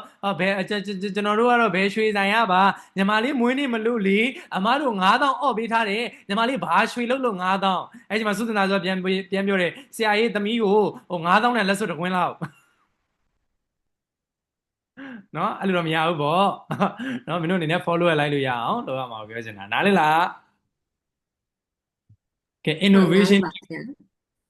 innovation tip ကိုပြောမယ် innovation tip ဆိုတာကခင်မီ sales manager တယောက်အနေနဲ့နီးပညာကိုဇွတ်မသုံးနဲ့ထိထိရောက်ရောက်အသုံးချ data ကြည့်ပြီးတော့ဆုံးဖြတ်ချက်ချတတ်အောင်လေ့ကျင့်ပါမင်းတို့ data တွေကို analyze လုပ်တတ်အောင်လေ့ကျင့်တော့ Facebook page ကနေရောင်းတဲ့သူတွေဆိုရင်လည်း Facebook ရဲ့ data တွေကိုကြည့်နိုင်အောင်လုပ်နော် analysis ဆိုတဲ့ဒီမင်းတို့ page တွေမှာဘာတန်းလေးရမင်းတို့ပေးစင်လို့ပေးထားတာမဟုတ်ဘူးနော်မင်းတို့ data ကိုအမြဲတမ်းစစ်လို့ရအောင်ပေးထားတာနော်တပတ်တစ်ခါစစ်နော်ကလေးတို့နောက်ပြီးတော့နေကုန်းချုပ်အနေနဲ့ပြောချင်တာကတော့ sales management ဆိုတာလူတွေကိုစီမံခန့်ခွဲတာထက်လူတွေရဲ့လှုပ်ဆောင်ချက်နဲ့စိတ်ဓာတ်ကိုမြင့်တင်ပေးတဲ့အမှုပညာတစ်ရပ်ပါမင်းမပြီးသေးဘူးထွက်မသွားနဲ့စိတ်ဆွဲလိုက်မယ်ငါလည်းမောတယ်နော်ကိုရီးယားsales management ဆိုတာအဲ့ဒါနော်သိပြီနော်ကိုရီးကဒီဆရာတွေကိုတုံနေအောင်ကြောက်ရတဲ့ခေတ်မှာကိုရီးယားတပည့်ပေါင်လင်းကျော်လိန်ဆွဲပြန်ပြီခေါင်းခောက်ပြန်ပြီသူ့ရဲ့လက်စွပ်ကြီးနဲ့သူငန်းတော်ဆရာမဆိုရင်ကွာဟဲ့ရိုက်တာတဲ့စဉ်းစားကြည့်အောင်ပြန်စဉ်းစားကြည့်မှလေတန်းနေတော့ရိုက်တဲ့ဒုက္ခ3နှစ်ဒုက္ခ6 ဒါလတကယ်ရိုက်လိုက်လားတော့မသိဘူးတို့လည်းမမှတ်မိဘူးအဲ့ဒါကဘယ်ချိန်တော့လဲတပည့်တွေကဆရာတွေကိုလုံးဝကြောက်ရတဲ့ခေတ်တော့တို့ကပါလေတပည့်ဘယ်ခေတ်မှာကိုရီဆရာဖြစ်လာလဲသိလားတပည့်တွေကိုအလိုလိုက်ဟဲ့သမီးတို့ရဲ့ကြည့်နော်အမလေးဒုကလေးတွေကြည့်နော်ဖူးမောက်အဲ့လိုမျိုးတပည့်တွေကိုလိုလိုက်ပြီးတော့တပည့်တွေကိုရရင်ထောင်ချမယ်ဆိုတဲ့ခေတ်ကျတော့ကိုရီးယားဘာဖြစ်လာဆရာဖြစ်လာတာဟေးပြောမနေတဲ့ဆရာဖြစ်လာတာနောက်ပြီးကြတော့လေတခုရှိသေးတယ်အမေတွေကိုကြောက်ရတဲ့ခေတ်လေကိုရီးငယ်ငယ်တော့မိဘတွေဆိုတေးအောင်ကြောက်ရတာဘလို့တော့ကြောက်ရတာလဲစဉ်းစားကြည့်တယ်မိဘတွေဆိုလို့ရှိရင်ကိုရီးယားပြန်ပြောဖို့မပြောပါနဲ့ငိုလို့ရှိရင်တော့ဟဲ့နေဆက်မငိုနဲ့တော့နေငါတတ်မယ်ဆိုရင်ဆိုပြီးတော့ပါဇက်ပိတ်ပြီးတော့ကြိတ်ငိုခဲ့ရတဲ့ခေတ်ကကိုရီးယားဘာလဲဆိုရင်သားသမီးအခုတော့မိဘမဖြစ်သေးဘူးเนาะအဲ့ဒါလေးအကျိုးပြောတာကိုရီးမိဘဖြစ်တော့မယ်မိဘဖြစ်ဖို့အဝေးလို့သေးရေးစားတော့မရသေးဘူးဆိုတော့စတက်တွေက3-4စတက်တော့ကြော်တာပေါ့ဒါပေမဲ့ကြော်လိုက်တော့မယ်เนาะရေးစားလည်းမရှိเนาะယူမဲ့သူလည်းမရှိဟိုမသေးချာမရေးရဒါပေမဲ့ဖိတ်စာတစ်ချမ်းကတော့သေးချာနေပြီเนาะဖိတ်စာတစ်ချမ်းကတော့ပြင်ထားပြီးပြီเนาะအဲ့ဆိုတော့နောက်တစ်ချမ်းကတော့မသေးချာဘူးဆိုတော့နောက်တစ်ချမ်းကတော့ဘဲရောက်ပေါ့တစ်ချိန်ကျပေါ်လာလိမ့်မယ်ဒါပေမဲ့ကြိုးပြောထားမယ်ကိုရီးမိဘဖြစ်မဲ့အလဲရောက်တော့အမဲယူဆက်ဥပဒေကွဲထားပြန်အဲ့ဆိုလေကိုရီးယားနည်းနည်းလူဖြစ်ရတာနည်းနည်းဟိုမမြတ်ဘူးပေါ့ကွာเนาะနည်းနည်းရှုံးအဲ့ဆိုတော့ပြောစနာမင်းတို့လည်းအဲ့ဒါပြောစနာပါဒီကတော့ဇရိုနီနီကဒီမှာ sales management ကိုတင်ပြီးတော့ record တွေလည်းပြန်ကြည့်မဲ့ရုပ်တွေလည်းမဟုတ်ပါပြန်ကြည့်မဲ့ရုပ်တွေလည်းမဟုတ်ဘယ်မှာတင်းပေးထားလဲတော့မေးမဲ့ရုပ်တွေမဟုတ်တဲ့အတွက်ကြောင့်မလို့ဆရာတို့အနေနဲ့ကဘာပြောရမလဲမသိပါဒါပေမဲ့ခဏအနေတော့ကျွန်တော်မျိုးကြီးကခမ ्या ကြီးတို့ကိုเนาะslide ကလေးတွေပို့ပေးပါမယ်ကျွန်တော်မျိုးကြီးကတော့ခမ ्या ကြီးတို့ဆိုတာက I am from အညာပါအညာသားစစ်ပါเนาะမောင်ရီသွားစားဆိုကျမတို့ရဲ့အညာစားအိုင်နာနော်ဟိုစူးတွေကစူးလေးပွေယူပြီးတော့မုံချောင်းကိုကြော်တဲ့အခါမန်းရွှေဆက်တော်ဘာညာဆိုတာအိုင်နာတို့ကနော်အိုင်နာအညာမအညာစစ်စစ်ကဆိုတော့ခမားတို့လိုဘာလို့ပြောနေတာဟိုတို့ရဲ့ရန်ကုန်သူလေးတွေကစိတ်ဆိုးမှဆိုလို့တို့မှပြောရသေးတယ်နော်အေးဟုတ်ပြီအဲဆိုတော့ဘယ်ရောက်သွားလဲဆိုတော့ပြောချင်တဲ့ဒီဘက်ကဒီစာတွေကိုပြန်ကြည့်ပါပြန်ကြည့်တာထက်ပြန်ပြီးတော့အသုံးချပါဆရာတို့ကောင်းကောင်းမွန်မွန်တက်ကြွကြွနဲ့သင်ပေးပါတယ်တေးသေးချာချာပြန်ကြည့်ဖို့လည်းလောပါတယ်မင်းတို့အနေနဲ့အသုံးချပါမင်းတို့ sales management ကမင်းတို့ကိုပြန်လာတော့ ပါတယ်ဆရာကျေးဇူးတင်ပါတယ်မတနာရဲ့ဒီထဲမှာနားတော့မှမရှိဘူးအဲ့ဒါကျေးဇူးတင်ပါတယ်ကျွန်တော်ပြောချင်တာကsales က make money နော်ရိုးရိုးမဟုတ်ဘူးနော်ဆရာတို့ဒီအချိန်မှာအမှန်တမ်းပြောရင်ဆရာလည်းလူငယ်မင်းတို့လည်းလူငယ်ဆရာတို့သုံးဆွဲဖို့မပူရဘူးအာနေရာတနေရာကိုသွားဖို့လွယ်တယ်တို့ဘာလို့ဆိုတာကဒီ sales ဆိုတဲ့ပညာရဲ့နဲ့လောက်ရတာလူတစ်ယောက်နဲ့တွေ့ရင် service မကောင်းလို့မရဘူးဟုတ်လားလူကြီးသူမတစ်ယောက်နဲ့တွေ့တယ် service မကောင်းလို့မရဘူးသူတို့လေကားကဲတော့အမိယူပြီးတော့ထောင်တက်ရမှာသိလား service မကောင်းလို့မရဘူးကိုကရောက်နေလူမျိုးဘသူကအဲ့အဖွဲ့အစည်းနဲ့ဆွဲသွင်းမှာလေပါချခံရမှာပေါ့ဟုတ်လားဆိုလိုတဲ့အဓိပ္ပာယ်ကကိုရီဖြစ်လာတယ်ဆိုတာ sales and service ကောင်းနေရဒီချိန်မှာစာသင်ကောင်းတယ်လို့ထင်တယ်မလားထင်လားနည်းနည်းလေးပြောကြပါဦးအာဂျုမန်နဲ့သင်တာ ဒီမှာလည်းဆရာဒီမှာလေ ငါ laptop ကြီးကိုလူမျိုးကင်လုတ်ပလိုက်တော့မယ်တကယ်နော်စာသင်ကောင်းတယ်လို့ထင်တယ်မထင်လဲထင်လိုက်ပြောစင်တာပုံမြင်ပြောစင်တာမထင်လဲထင်လိုက်ဆရာတို့တစ်ချိန်လုံးကဒီလိုမျိုးစာသင်ကောင်းမှုဆရာတို့တစ်ချိန်လုံးကတခြားဆရာကြီးတယောက်စာသင်ကောင်းတဲ့ဆရာကြီးတယောက်ရဲ့အိတ်ကိုကင်ပြီးတော့နောက်ကနေတကောက်လိုက်ခဲ့ပြီးတော့သင်ခဲ့ရတာဒါလည်းရှိအဲ့ဒီ service data မကောင်းရင်ဆရာကိုချိန်မှာဆရာဟိမသက်ဆိုတာဖြစ်လာမှာမဟုတ် service ကိုယ့်ရဲ့အထက်လူကြီးတွေပေါ်မှာ service ဖားခိုင်းတာမဟုတ်ဘူး sales management ဆိုတဲ့ theory နဲ့ service ကောင်းအောင်နေခိုင်းတာ service ကောင်းအောင်နေခိုင်းတာ service ကောင်းအောင်လူတိုင်းကကိုယ့်ရဲ့ customer ပဲ all people are our customer all people are our customer people's အကုန်လုံးဒီငါတို့ရဲ့ customer တွေနော်သိလား customer တွေလို့ဆက်ဆံရမယ်နော်အဲ့လိုမျိုးမဆက်ဆံလို့ရှိရင်ဆရာတို့ကအဆင်မပြေနိုင်ဘူးနော်သိမထင် just only not people လူတွေတည်းမဟုတ်ဘူး also animals are our customer customer ဆိုတဲ့အဓိပ္ပာယ်ကဈေးဝယ်သူပဲမဟုတ်ဘူးနော်ကိုယ့်ရဲ့ကိုကြိုးကိုပြုတ်ပေးမဲ့သူလေ customer ဆိုတာမင်းတို့ကိုပတ်စံပေးမဲ့သူလေကိုယ့်ရဲ့ကိုကြိုးကိုပြုတ်ပေးမဲ့သူလေဒီတော့ animals တွေကလည်းကိုယ့်ရဲ့ customer တွေနော်ဆရာအဲ့ဒီဇလန်းလေးပြောပြမယ်ဆရာကနေမှာစာတင်နေဆရာရဲ့ကိုပိုင်အလုပ်တွေရှိတယ်နေမှာဆိုရင်စာတင်တဲ့ခါကျတော့ဆရာရဲ့စာတင်တဲ့နေရာနဲ့ဆရာအိမ်နဲ့ကနည်းနည်းလေးဝေးတယ်လှဲနဲ့မြင်းဒီကုန်းလောက်ဝေးတယ်အဲ့လောက်ဆိုသိတယ်နော်မှတ်တိုင်3မှတ်တိုင်စာလောက်ပေါ့ကွာအဲ့လောက်ဝေးတယ်အဲ့လောက်ဝေးတော့ဆရာကဘာလုပ်ရလဲဆိုတော့ညကို17လောက်မှပြန်ရတယ်စာတင်ပြီးနေမှာတော့ဆိုင်ကယ်လေးနဲ့အဲ့ချိန်တော့ကားလည်းမရှိသေးဘူးဆိုင်ကယ်လေးနဲ့17လောက်မှပြန်ရတယ်ဟုတ်ပြီနော် animals တွေကဘာကြောင့် customer လဲဆိုတော့ဆရာပြောပြမယ်လမ်းမှာခွေးတွေအများကြီးရှိတယ်ဆရာကဘာလဲဆိုတော့သူတို့ service ပေးတယ် service ပေးတယ်ဆိုတော့ဘာလုပ်ပြရလဲသူတို့ကိုမုတ်ကျွေးတယ်ကောင်းကောင်းမဆက်ဆံတယ်ကောင်းလေးပါလေးပုတ်ပေးဆရာလမ်းကြုံလို့ရှိရင်သူတို့နဲ့ဆော့အဲ့ဒါတစ်နှစ်လောက်ကြာသွားတယ်ပေါ့နော်အဲ့လိုမျိုးလုပ်ပြီးတစ်နှစ်လောက်ကြာသွားတဲ့အချိန်မှာဆရာကဘာဖြစ်လဲဆိုတော့ဆရာလိုက်ပြီးတော့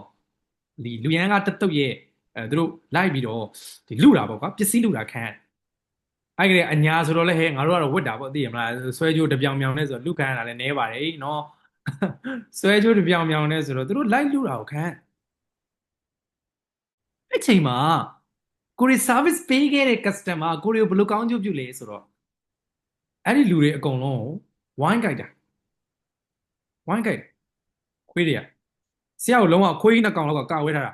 အကြီးတွေကရှေ့မှာ3ကောင်လောက်ကကြိုက်နှစ်ကောင်လောက်ကကိုယ့်ကိုကာဝဲထား this is service customer နဲ့ service ဆိုတဲ့အဓိပ္ပာယ်က service ဆိုတာကကိုကservice ပေးထားရင် customer ကကိုကိုကောင်းကျိုးပြန်ပေးတယ်just only not many နော်ပတ်စံနေမဟုတ်ဘူးဟုတ်ပြီဆိုပါစို့ မင်းတို့အခုစာတင်နေဆိုတာဆရာဘာပေးနေရလဲ service လေ service မလားဝန်ဆောင်မှုပေးနေတာလေမင်းတို့ကိုတင်တာဆရာကစေတနာပါရင်မင်းတို့ကဆရာအတွက်ဆရာမျှော်လင့်တာမဟုတ်ဘူးเนาะဆရာ expectation မရှိဘူးဆရာလုံးဝ expect ဘယ်သူ့ပေါ်မှာဆရာ expectation မရှိဘူးဆရာအိမ်ပေါ်မှာတော့ဆရာ expectation ရှိတာမဟုတ်မင်းတို့ဆရာကကောင်းကျိုးပြုထားရင်မင်းတို့ကအတက်နိုင်ဆုံးမင်းတို့ဆရာကိုကောင်းကျိုးပြန်မပြုအောင်တော့မင်းတို့ဆရာကိုစိုးကျိုးလုပ်မလားမလုပ်ဟုတ်တယ်မလားအမေဟုတ်တယ်မလားယုံနေနော်ဒုက္ခပဲငါတော့လူယုံနေမှာတော့မယ်ဆိုတော့ဒါမျိုးမင်းတို့လေဆရာပြောချင်တာလူတွေကို service ပေးထားရမယ်လူတွေကို service တွေကိုယ့်ဘက်ကကူညီတာတွေအတက်နိုင်ဆုံးလုပ်ထားရမယ်အဲ့ဒီလူတွေကတစ်ချိန်ညရင်ပြန်ပြီးတော့အသုံးဝင်လာလိမ့်မယ်ဆရာတို့ကhow can I help you ပဲမေးတာငါဘယ်လိုကူညီနိုင်မလဲလူတစ်ယောက်နဲ့တွေ့ရင် how can I help you ငါဘယ်လိုကူညီရမလဲဆရာတွေနဲ့တွေ့ဆရာက Professional Speaker Association မှာအသက်အငယ်ဆုံးလို့ပြောတယ်နော်အဲ့ဆရာတွေနဲ့တွေ့လေ how can I help you ဆရာတို့ကျွန်တော်ဘာကူညီရမလဲ service ပေးထားရတာ service ပေးထားတာလေဘယ်သူနဲ့တွေ့ဆရာရဲ့တပည့်တွေနဲ့တွေ့လေဆရာ how can I help you ဘာကူညီရမလဲမင်းတို့အနေနဲ့လည်းဘာကူညီရမလဲဆိုတာတွေကိုလိုက်ပြီးတော့ကူညီကြဖို့လိုတယ် Incans ကသူ့အနေနဲ့သူလိုက်လာလိမ့်မယ်ကဘာကြီးရဲ့တမိုင်းမှာဆေးရဲ့တမိုင်းဆေးရောင်းချခြင်းရဲ့တမိုင်းမှာစခဲ့တာကကူညီတာကနေစခဲ့တာကြောက်ခစ်ကနေပြောကြည့်အောင် sales ဘယ်လိုပေါ်လဲဆိုတာဆရာပြောပြပြမယ်ကြောက်ခစ်မှာကိုယ့်အနေကိုနေတယ်ကိုယ့်အနေကိုစားတယ်ဟုတ်တယ်နော်တယောက်နဲ့တယောက်ကူညီစင်တယ်တယောက်ကအိမ်လေးတွေစပြီးလုတ်တက်လာတယ်ဟွာလေးတွေနဲ့ဖက်ရွက်ကလေးတွေနဲ့နောက်တစ်ယောက်ကိုကူညီပေးတယ်ဆရာကချုပ်တက်သွားပြီဆိုပါစို့မင်းတို့ကိုဒီလိုမျိုးဖြစ်နေတာကိုမကြည့်ရက်လို့ဆရာကဘာလုပ်ပေးလဲကြောက်ခစ်ဆိုတော့ရှက်ဆရာတော့မလို့သေးဘူးဟဲ့အခုကတော့ရှက်တာပေါ့နော်ဆရာကဖတ်နေမင်းတို့ကိုအင်ကြီးလုပ်ပေးတယ်မင်းတို့ကိုပေးတယ်အဲ့ဒီချိန်မှာမင်းတို့ကကျေးဇူးပြန်တုံ့ပြန်တယ်ဆရာကိုယုံလေးတစ်ကောင်ပေးတယ်အမဲလိုက်ပြီးတော့အဲ့ဒီချိန်မှာရောင်းချင်းဝယ်ချင်း process ကမတိမတာစနေပြီတယောက်နဲ့တယောက်ဖလှယ်နေပြီဟုတ်လားမဟုတ်ဘူးလားပတ်စံကအရင်လာတာမဟုတ်ကူညီတာကအရင်လာတာဒီတော့မင်းတို့အမြဲတမ်းဖတ်ထားကူညီနော်လူတိုင်းကူညီရလူတိုင်းကူညီရဒါပေမဲ့ကိုယ့်ဘောအနေနဲ့ကြောက်ရောက်စေမယ်ဆိုရင်တော့မကူညီရဘူးဘောကိုအနေနဲ့ကြောက်ရောက်နိုင်နေဆိုရင်တော့လုံးဝမကူညီပါနဲ့ရန်ကုန်မှာကျတော့အဲ့ဒီဟာကိုနည်းနည်းသတိပေးရတယ်တခါလေဆရာတို့ကကူညီခြင်းနဲ့လမ်းမှာဆိုလို့ရှိရင်ဒါပေမဲ့ကိုတွေကိုလှုပ်သွားမယ်သူများရလေနော်အဲ့ဆိုတခါကြာရင်တော့ကူညီတဲ့နာလည်းကူညီမကူညီတဲ့နာလည်းမကူညီနဲ့ပေါ့ဟဲ့နော်ဆရာတို့ကလူတွေအများကြီးကိုကူညီထားနိုင်လေကိုယ့်ရဲ့ fan တွေဖြစ်လာလေပဲ fan ဖြစ်ချင်လူတွေကိုကူညီပေးလိုက်ပဲရုပ်ရှင်မင်းသားမင်းသမီးတွေဘာလို့ fan ပေါ်လဲသိလားသူတို့လူတွေကိုဖျော်ဖြေထားလို့ဖျော်ဖြေတယ်ဆိုတာဘာလို့ထားလို့ကူညီထားလို့အောင်စမှုဘာလို့ဖြစ်လဲသိလားဟဲ့ကထားလို့ပေါ့ဟုတ်တယ်မလားကထားတော့ကောင်မလေးတွေကနော်အဲ့လိုမျိုးအဲ့ဆိုဆရာတို့အနေနဲ့ same management မှာဆရာပြောချင်တာ same management က draft exam ပြီးသွားပြီနောက်တစ်ပတ်ကြာလို့ရှိရင်ဆရာလုံးဝအချော advance ကိုသင်တော့မှာ advance ကိုသင်တော့မှာမလို့မင်းတို့ဒီအခုအခြေခံတွေကိုမင်းတို့ join နေဖို့လိုတယ်နော်အခုအခြေခံတွေကို join နေဖို့လိုတယ်နော်အဲ့ဒါကိုဆရာဖြစ်မင်းတို့ခေါင်းထဲကိုဆရာရဲ့ပုံမြင်လေးတွေနဲ့တော့၎င်းဆရာရဲ့စကားလေးတွေနဲ့တော့၎င်းနည်းနည်းစီရိုက်သွင်းနေရတာမင်းတို့သိလားဒီနေ့တော့9နာရီထိုးတိတိနားရတော့မယ်ဆရာရဲ့တန်းတန်းတကူမကြုံဘူးတို့ပါတို့ပေးနာမယ်နော်အဲ့ဆိုတော့ကဲလုတ်ပါအောင်ကဲမေးခွန်းလေးတွေတယောက်လောက်ပေါ့လူတွေမေးချင်ကြတယ်လူငယ်နဲ့ဖြစ်ဖြစ်မေးရတယ်လူငယ်နဲ့ဆိုင်တာပဲဖြစ်ဖြစ်စီးပွားရေးနဲ့ဆိုင်တာပဲဖြစ်ဖြစ် open question မေးလို့ရတယ်မေး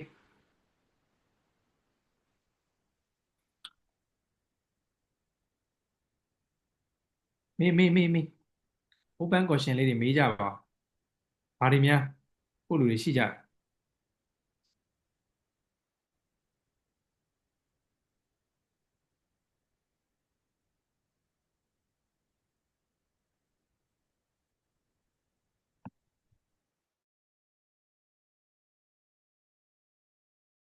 ရှူးလား ပါဆရာကျွန်တော်ချက်လောက်မကြပါဟုတ် ဝေပြော ဟုတ်ဟိုဟာ attitude ကိုအရင်ဆုံးသိရအောင်လုပ်ရမယ်လို့ပြောတယ်ပေါ့နော်ကျွန်တော်တို့ statement နေမှာရှိပါဒါပေမဲ့လူတစ်ယောက်ကိုကျွန်တော် hiring process ပေါ့နော်ခုမှဒီဟိုစခတ်မဲ့အချိန်မှာကြတော့သူ့ရဲ့စကားတွေရမယ်တစ်ဆင့် attitude ကိုသိနိုင်မလားပေါ့နော် attitude ကိုကျွန်တော်သိအောင်ဘယ်လိုဟိုလေ့လာတင်တယ်ပေါ့တွေ့ချင်းဆရာဟုတ်အဲ့လေဘိုးသူရအနေနဲ့ဟုတ် မိကုံကောင်းပါ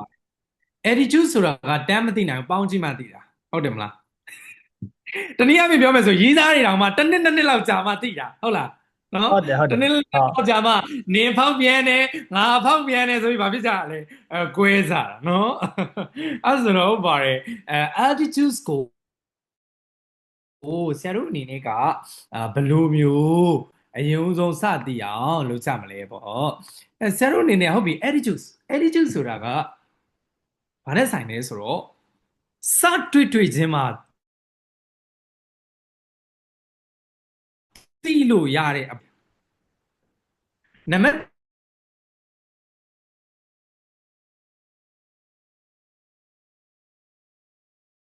တစ်ကကြတော့သူ့ရဲ့ interview process လိုက်နော်နံပါတ်1အနေနဲ့ဆရာတို့အနေနဲ့ကသိအောင်လုပ်ရမယ်ဘယ်လိုလုပ်ရမလဲဆိုတော့ interview process မှာဆရာတို့အနေနဲ့ကသူ့ရဲ့ history ကိုကြည့်ပေါ့သူ့ရဲ့ history ဆိုတာကသူတို့ CV ဖောက်မှာပါတယ်မလားတချို့အလုပ်တွေမှာ2 လလောက်ပဲကြာတယ်တို့1 လလောက်ပဲကြာတယ်တို့3 နှစ်လောက်ကြာတယ်တို့စသဖြင့်ပေါ့အဲ့ဒါဆိုကောက်မရမှာဘယ်လိုမရမလဲဆိုတော့ဟုတ်ပြီမောင်ညီလေးမင်းပြီးခဲ့တဲ့အလုပ်မှာတော့လေမင်းတို့ကမင်းက2 လပဲလုပ်ခဲ့တယ်နော်ဘာပြဿနာလေးများတက်ခဲ့တာလဲမသိဘူးမင်းတို့ hearing စင်ပါလေဘာပြဿနာလေးများတက်ခဲ့တာလဲမသိဘူးအဲ့ဆို तू ကပြောလိုက်မယ်သူ့ရဲ့ပြောပုံဆိုပုံကို 100% မှန်တယ်လို့မယူဆရဘူးသူ့ရဲ့နားထောင်စူးစမ်းပေါ့ကွာပြောချင်တာသူဖြေနေတဲ့အချိန်မှာသူ့ရဲ့မျက်လုံးတို့သူ့ရဲ့ခန္ဓာကိုယ်အမူအရာတို့ကြည့်ရပြီးခဲ့တဲ့အလုပ်ကတို့ခေါင်းကြီးတွေဟိုလုပ်ဒီလုပ်တို့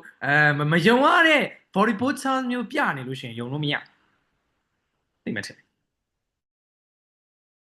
မျက်နှာအမူအရာမှာလည်းပေါ်တယ်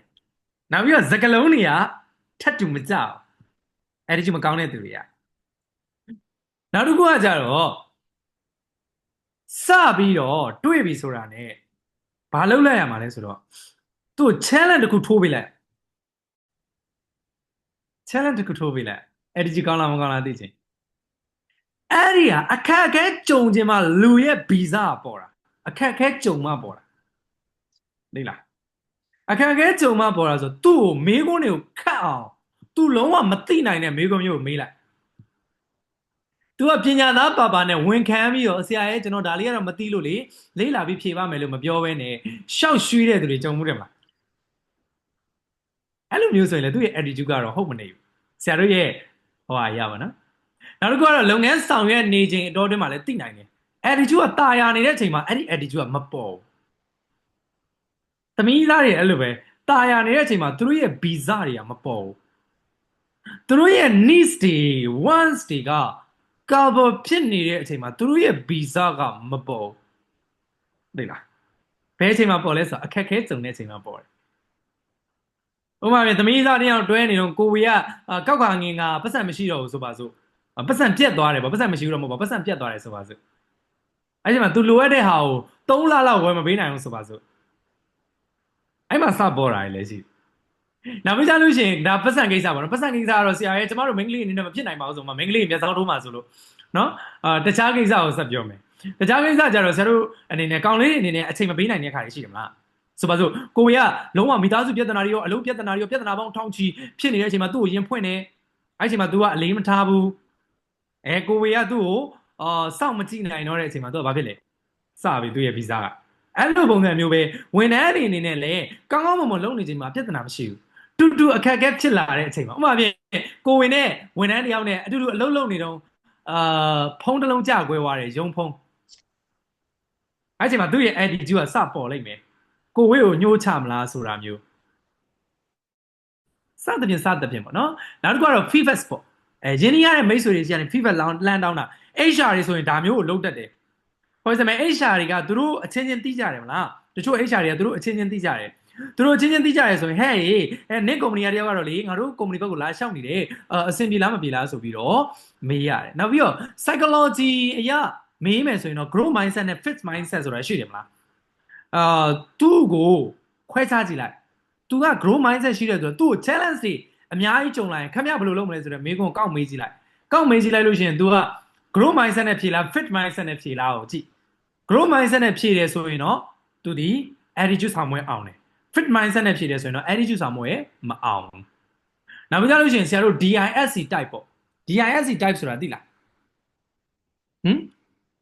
ဆရာတို့တော်တော်များများသိတယ်လေလူတယောက်ကို DISC ဘယ်လိုခွဲလဲပေါ့ဆရာပြောပြမယ်နော်တချို့တွေမသိမှာဆိုလို့ဆရာပြောပြမယ် DISC ဆိုတာလူကိုတိုက်ခွဲပြီးတော့ကြည်တာနော်လူကိုတိုက်ခွဲပြီးတော့လူကို၄မျိုးခွဲခြားလို့ရတယ် DISC ဆိုပြီးတော့အတူကောက်ကတော့ DISC ရဲ့ DISC ပထမဆုံး D ကကြတော့ dominance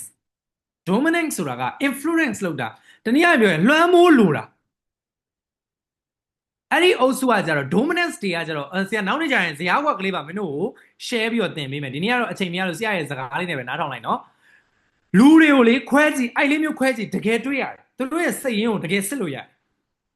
မင်းတို့အဲ့ဒါ leadership သင်တန်းတို့ဘာလို့သွားတိုင်သိန်းဘလောက်ပေးရမှာနော်အေးဆရာပြောတာကိုနားထောင်သွားတိုင်သိန်းဘလောက်ပေးရမှာနော်မင်းတို့မသင်မဲနဲ့အလကားသင်ပေးမယ်နားထောင်ဒီဆိုတာက dominance သူကလွှမ်းမိုးခြင်းတာရှင်မင်းသားမလွှမ်းမိုးရမနေနိုင်သူတို့ကဘာပဲအာရုံစိုက်လဲဆိုရင် resist သူတို့အဓိက result ကိုပဲကြိုက်တယ်သူတို့ရဲ့ဇေယိုက်ကဘာလို့လဲပြတ်သားတယ်ဓာတ်ရိုက်ပြောတယ်တဲ့ပြောတယ်စကားဆိုရင်တဲ့ချစိန်ခေါ်တယ်အဲ့ဒါမျိုးပေါ့နော်သူတို့ကိုဘယ်လိုသိနိုင်မလဲဆိုတော့သူတို့ကစကားပြောရင်လိုရင်းကိုပဲပြောတတ်တယ်အချိန်ဆွဲတာမကြိုက်ဘူးနော်အဲ့လိုမျိုးပုံစံနေအဲ့ဆိုတော့သူတို့ဒီသမားတွေနဲ့ဆက်ဆံပြီဆိုလို့ရှိရင်လေ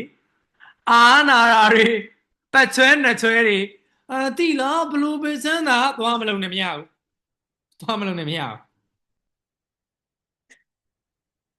အခုဆိုမင်းတို့ခွဲကြည့်လိုက်မင်းတို့ဒီတိုက်လားဆရာဒီတိုက်ဆရာတဲ့လူတယောက်ကိုဆိုတဲ့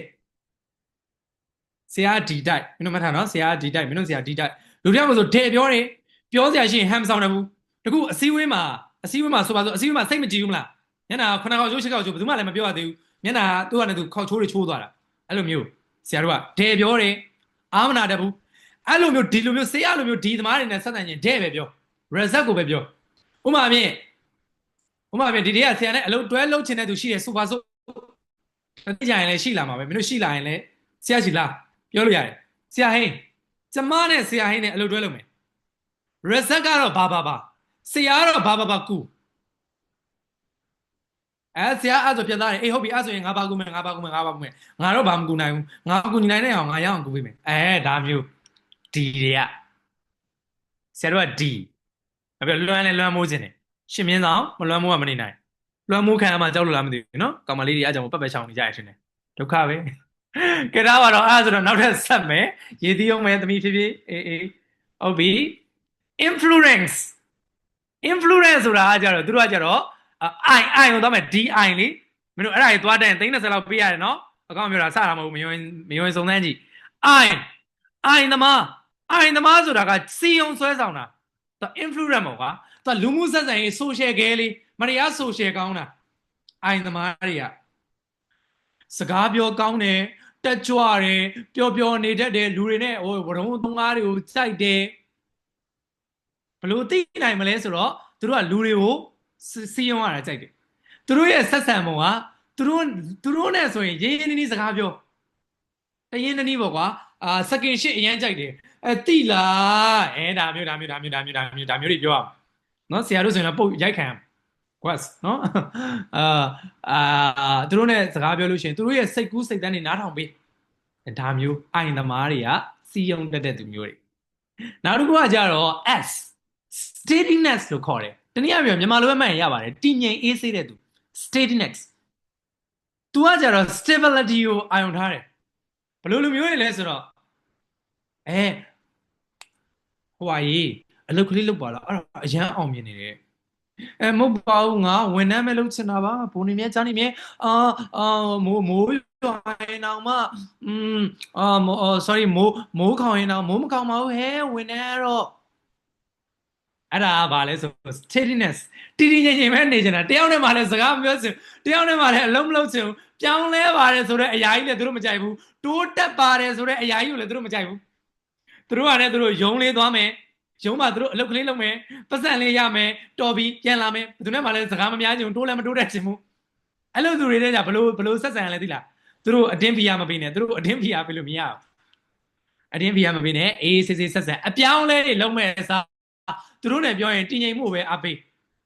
မချလောရဲ့ hurricane မှာဆိုသူတို့ကနိဆန်ဝမ်ကိုပဲစဉ်းစားတာတနည်းအားဖြင့်အောက်ဆုံး stacks မှာပဲရှိတဲ့သူတွေ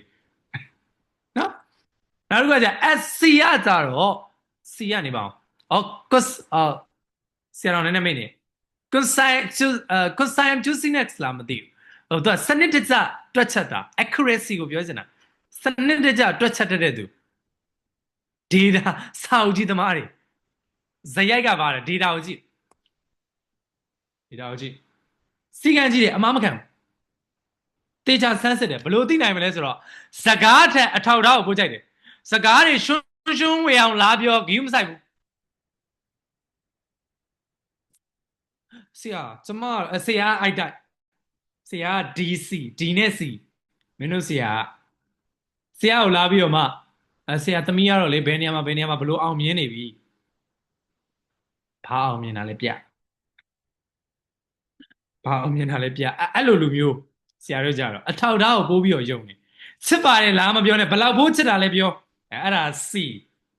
စစ်ပါတယ်လားမပြောနဲ့ဘလောက်ပိုးချစ်တာလဲပြောအမလေးဆရာကိုလေကျမချစ်လိုက်တာဆရာကတော့ဖြစ်တယ်ဆရာကိုလို့ပြောမှာမဟုတ်ပါဘူးလို့လေဘယ်လိုလဲသူတို့ဆိုဘယ်လိုခေါ်လဲကိုလေအကိုလေအကိုပေါ့လာပြောတဲ့ကောင်မလေးရှိပါတယ်ထားပါတော့အကိုလေကျမလေချစ်လိုက်တာအဲ့ကျန်ဆရာတို့ကလက်ချောင်းနေထောင်းဘယ်လိုချစ်တာလဲဘလောက်ပိုးချစ်တာလဲဘယ်နေရာမှာစတွေ့ပြီးတော့ချစ်တာလဲအဓိကမျက်နှာအစိပ်ပိုင်းမှာဆိုရင်ဘယ်မျက်နှာအစိပ်ပိုင်းကိုအချစ်ဆုံးလဲဟုတ်ပြီလမ်းလျှောက်လို့ရှိရင်မြန်မြန်လျှောက်တယ်လားနှင်းနှင်းလျှောက်တယ်လားမင်းချစ်တယ်ဆိုရင်ဟုတ်ပြီတနေ့ကိုငါတလောက်သပင်ပနခါညက်လေစသဖြင့်မဟုတ်ဟဲဇီးသားကြောင်နဲ့တိုက်ပေါ့တလုံးလဲရီးသားရပြီးတော့ရီးသားရမှလည်းမဟုတ်သလိုမိမရမှလည်းမဟုတ်တဲ့တိုက်တွေပေါ့ဟဲ့နော်အရန်စီကန်းကြီးတယ်အရန်ဆက်စစ်တယ်ဆက်ဆံမောကတိတိကျကျပြောသူတို့သွားပြီးတော့မသိမကြရသွားမပြောနဲ့ဟုတ်ပြီဆရာနဲ့ရီးသားဖြစ်ပြီဆိုပါစို့ကောင်မလေးတွေကောင်လေးတယောက်ကအဲ့လိုမျိုးဆိုရင်တော့မှတိတိကျကျပြောဒါမျိုးသူတို့ရဲ့ရီးသားဖြစ်ရင်တော့မှသူတို့ကတိုက်ဟိုကြိုက်တဲ့တိုင်မျိုးတွေဒီတော့လူတွေကိုခွဲတတ်ဖို့လူတွေမင်းတို့ဂယူးဆိုင်ရမယ်နော်လူတွေကိုခွဲတတ်အောင်မင်းတို့ဆရာတင်ပေးနေရနော်လူတွေဒီလေးမျိုးစနစ်တကျခွဲပြီးကင်တွေတတ်ဖို့လူတွေဘသူ့ကိုပဲဖြစ်နေနေပြောချင်တာသိတယ်မလားမင်းတို့ဒီလူငယ်တွေဖြစ်တဲ့အတွက်ကြောင့်မှားမှာဆိုလို့အဲဒီကျူးတွေကိုကြည့်တဲ့အခါမှာမင်းတို့ကရေးစားရလဲနောက်ပိုင်းထားကြအောင်မယ်နောက်ပြကြလို့ရှိရင်မင်းတို့လူတွေနဲ့လည်းပေါင်းသင်းဆက်ဆံအောင်မယ်ဆိုတော့ဒီလေးမျိုးကြည့်အလွယ်မှတ်မယ်နည်းတင်ပေးမယ်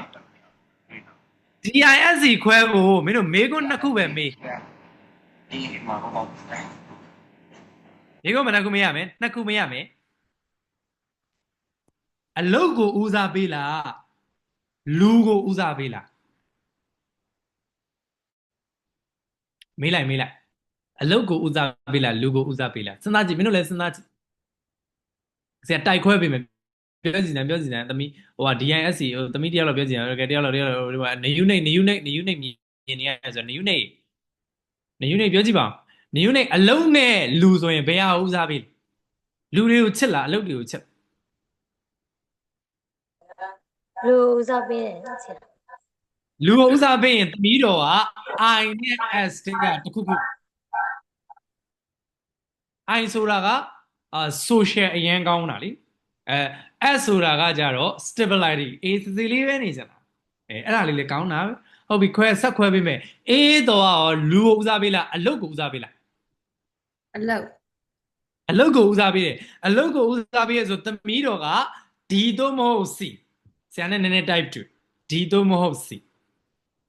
ခွဲလို့ရတယ်နော်အဲ့ဆိုတော့နောက်ထပ်မေးခွန်းလေးနောက်တစ်မျိုးဆက်မေးမယ်အလုံးနဲ့လူမမေးတော့ဘူးဒီတစ်ခါမှာမင်းရဲ့အချိန်ကမြန်လားနှိမ့်လားအလုပ်တစ်ခုလုပ်ရင်မြန်လားနှိမ့်လားစိတ်မရှိဘူးလားစိတ်ရှည်လားစိတ်မရှိဘူးလား စိတ်ရှိ မြန်လားနေ စိတ်ရှိ စိတ်ရှိတယ်ဆိုရင်သူက C သို့မဟုတ် S အဲ့ဆိုရင်သမီးတော်တိုက်က DIS မှာဆရာမင်းကုန်းနှစ်ခုထုတ်လိုက်တဲ့အချိန်မှာသမီးတော်တိုက်က common ဖြစ်နေတာဆိုရင်သမီးက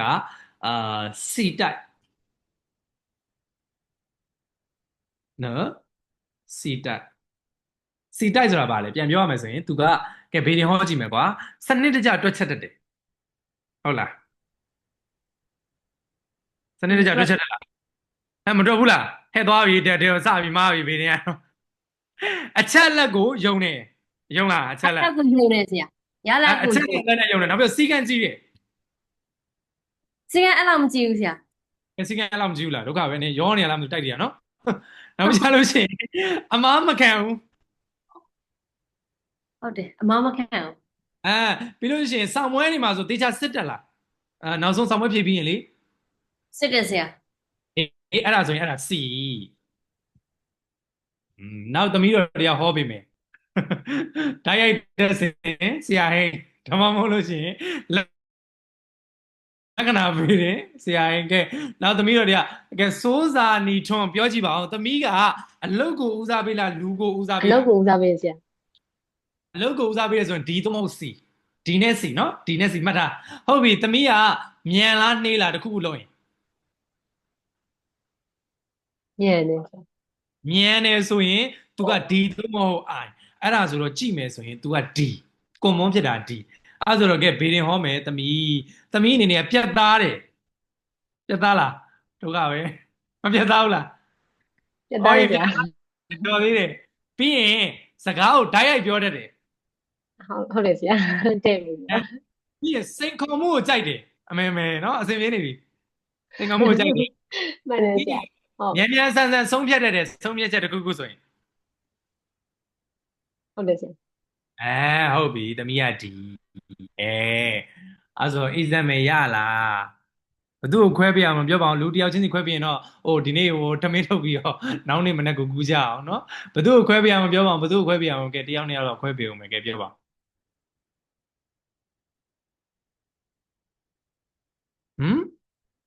တယောက်နဲ့တော့ဘယ်လိုရှိသေးတော့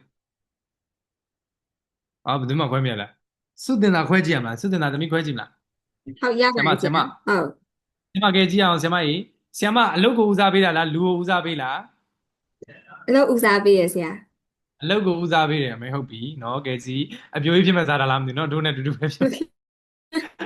နောက်ပြီးကြလို့ရှိရင် action ကအလုပ်လုပ်ရင်မြန်လားနှေးလား ညံ့တယ်ဆရာ အဲ့ဆို D ဆွမ်းနာနဲ့တူတူပဲဟုတ်လားဒီတိုက်တွေကအောင်မြင်တာများပါတယ်အမေကိုနဲ့နည်းနည်းတူနေတော့အောင်မြင်တယ်လို့ပြောရတာမတတ်နိုင်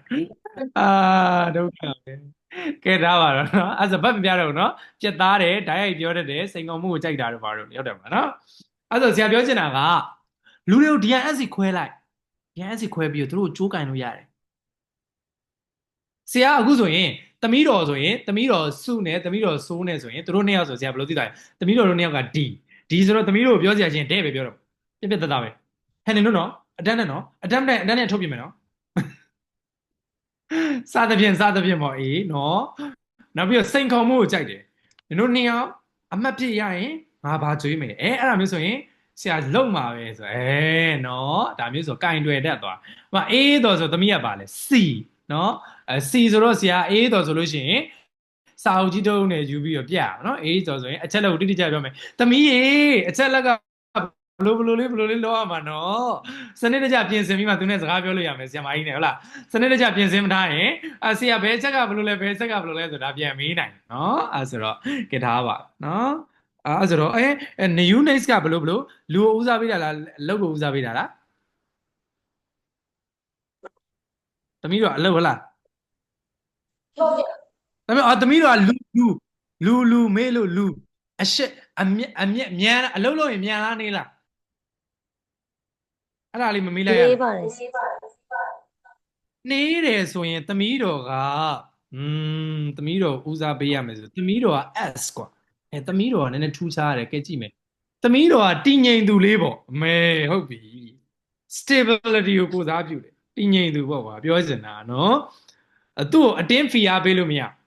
သမီးဖီအားပေးရင်စိတ်ညစ်လားအိမ်ကဖီအားပေးရင်စိတ်ညစ်လား စိတ် ပြောပါတယ်ကြည့်ဘေးရင်ဟောရင်မှန်တယ်နော်ဆိုတော့အဲ့ဒါဘေးရင်ပညာရမှာလဲရှိနော်အဲ့ဒါမင်းတို့သင်ပေးလိုက်မယ် customer တွေဘာတွေနဲ့မင်းတို့ type တွေခွဲပြီးတော့မင်းတို့လှုပ်ရှားကြလားအဲ့တော့ပြီးအဲ့လေအဲ့စင်နေကြလောက်ပြီနော်နောက်ရက်ကျမှ DIS ကိုဆရာ flow check လေးတစ်ခုပေးမယ်နော်အဲ့ဒါကိုမင်းတို့ကြည့်ပြီးတော့ကိုယ့်အနေကိုလူတိုင်းကိုတိုက်လိုက်ခွဲပေါ့အေးသမီးစားရပြီဆိုလဲအေးဟဲ့ तू ကဒီလား तू ကဟဲ့ဒီဆိုရင်တော့သူ့ကိုထဲပြောလိုက်ကိုကြီးနင့်ကငါစစ်တယ်နော်အိမ်ကအမေရှိလို့ရှိရင်အတန်လျှော့နော်ရိုက်ခံနေရမယ်ကိုကြီးနင့်ကငါစစ်တယ်ဒီသမားဆိုရင်နည်းနည်းလေးဟိုဆိုရင်ဒီအိုင်သမားဆိုရင်သူတို့ ਨੇ ရင်းနှီးအောင်အရင်လို့ကိုကြီးရုပ်ရှင်သွားကြည့်အောင်ကိုကြီးဟိုထမင်းလေးတူတူစားအောင်လို့ကိုကြီးနေ့လည်စာလေးတူတူသုံးဆောင်အောင်လို့ဘာလို့ပေါ့အေးဟုတ်တယ်မလားရင်းနှီးမှုလုပ်ပြီးတိုင်အောင်စင်တွေတွဲပြီးတော့ကိုင်းလိုက်နောက်ပြီးတော့ S ဆိုလို့ရှိရင်အိုက်ကိုကြီးကွာတီတီငိမ့်ငိမ့်သူ့ကိုကြည့်လိုက်အေးစေးလေးနေတဲ့သူဆိုရင်တော့မင်းတို့တစိုးတို့တွေသွားမလုပ်နဲ့ဆွဲလိုက်ရလားတွေသွားလို့ရင်မင်းတို့ဟိုကဖီးအားဖေးတယ်ဆိုပြီးစိတ်ညစ်သွားလိမ့်မယ်နော်အဲ့ဆိုသူ့ကိုနည်းနည်းလေးဟိုပေါ့သူ့ကို product လုပ်ပြီးကာကွယ်ရမှာနော်ကာကွယ်ပြီးအကိုလားညီမလေးနဲ့သွားမယ်ဆိုဆွဲခေါ်ပေါ့ဟဲ့နော် C ဆိုရင်တော့ဗာလဲအချက်လက်သမားတွေဆိုရင်တော့ဗာလို့အောင်အချက်လက်သမားဆိုရင်တော့ကိုကဘာလုပ်ပေးရမလဲဆိုရင်တော့ကိုကတေချာပြင်ဆင်သွားအဝတ်စားဝတ်တာအစားပြင်စင်နဲ့ဝတ်သွားသူကမြန်မာဝတ်စုံဆိုရင်ရင်မက်တွေဘာတွေမဟိုက်စေနဲ့သူကတူတူပြက်ပြက်ဝတ်ခဲ့ပါဆိုရင်အတူဆုံးဝတ်သွားစတာပါနော်အေးအဲ့လိုမျိုးစသဖြင့်ရည်သားထိတ်တဲ့နေရာမှာလဲ DIS ဆရာအသုံးဝင်တယ်နော်ဘယ်နေရာမှာမှအသုံးဝင်တာမဟုတ်ဆရာကကြတော့အဲ့ဒီတိုက်လေးမျိုးလိုသလိုသုံးတာမင်းတို့တခုသင်ပေးလိုက်အောင်မယ်လိုသလိုသုံးတာလိုသုံးပေါ့အေးဘလို့လိုသလိုသုံးလဲဆိုတော့ DISC ကိုဆရာတို့ကခေါင်းထဲမှာဆရာအမြဲတမ်း D ဖြစ်မနေဘူးဆရာရဲ့ပင်မကတော့ D ဆရာရဲ့ပင်မက D ဆရာသိတယ်ဒါပေမဲ့ဆရာ D တစ်မျိုးတည်းကိုမသုံးသူ့နေရာနဲ့သူ့အချိန်နဲ့လိုက်အောင်သုံးတာ DISC ကိုဆရာကိုဆိုဘယ်သူမှမခွဲတတ်ဘူးမြန်မာပြည်မှာအဲ့ဒီ DISC ကိုခွဲတာတော်ပါတယ်ဆိုတော့ဆရာကြီးလည်းမခွဲတတ်ဘူးဘာလို့လဲဆိုတော့ဆရာတို့ကကြတော့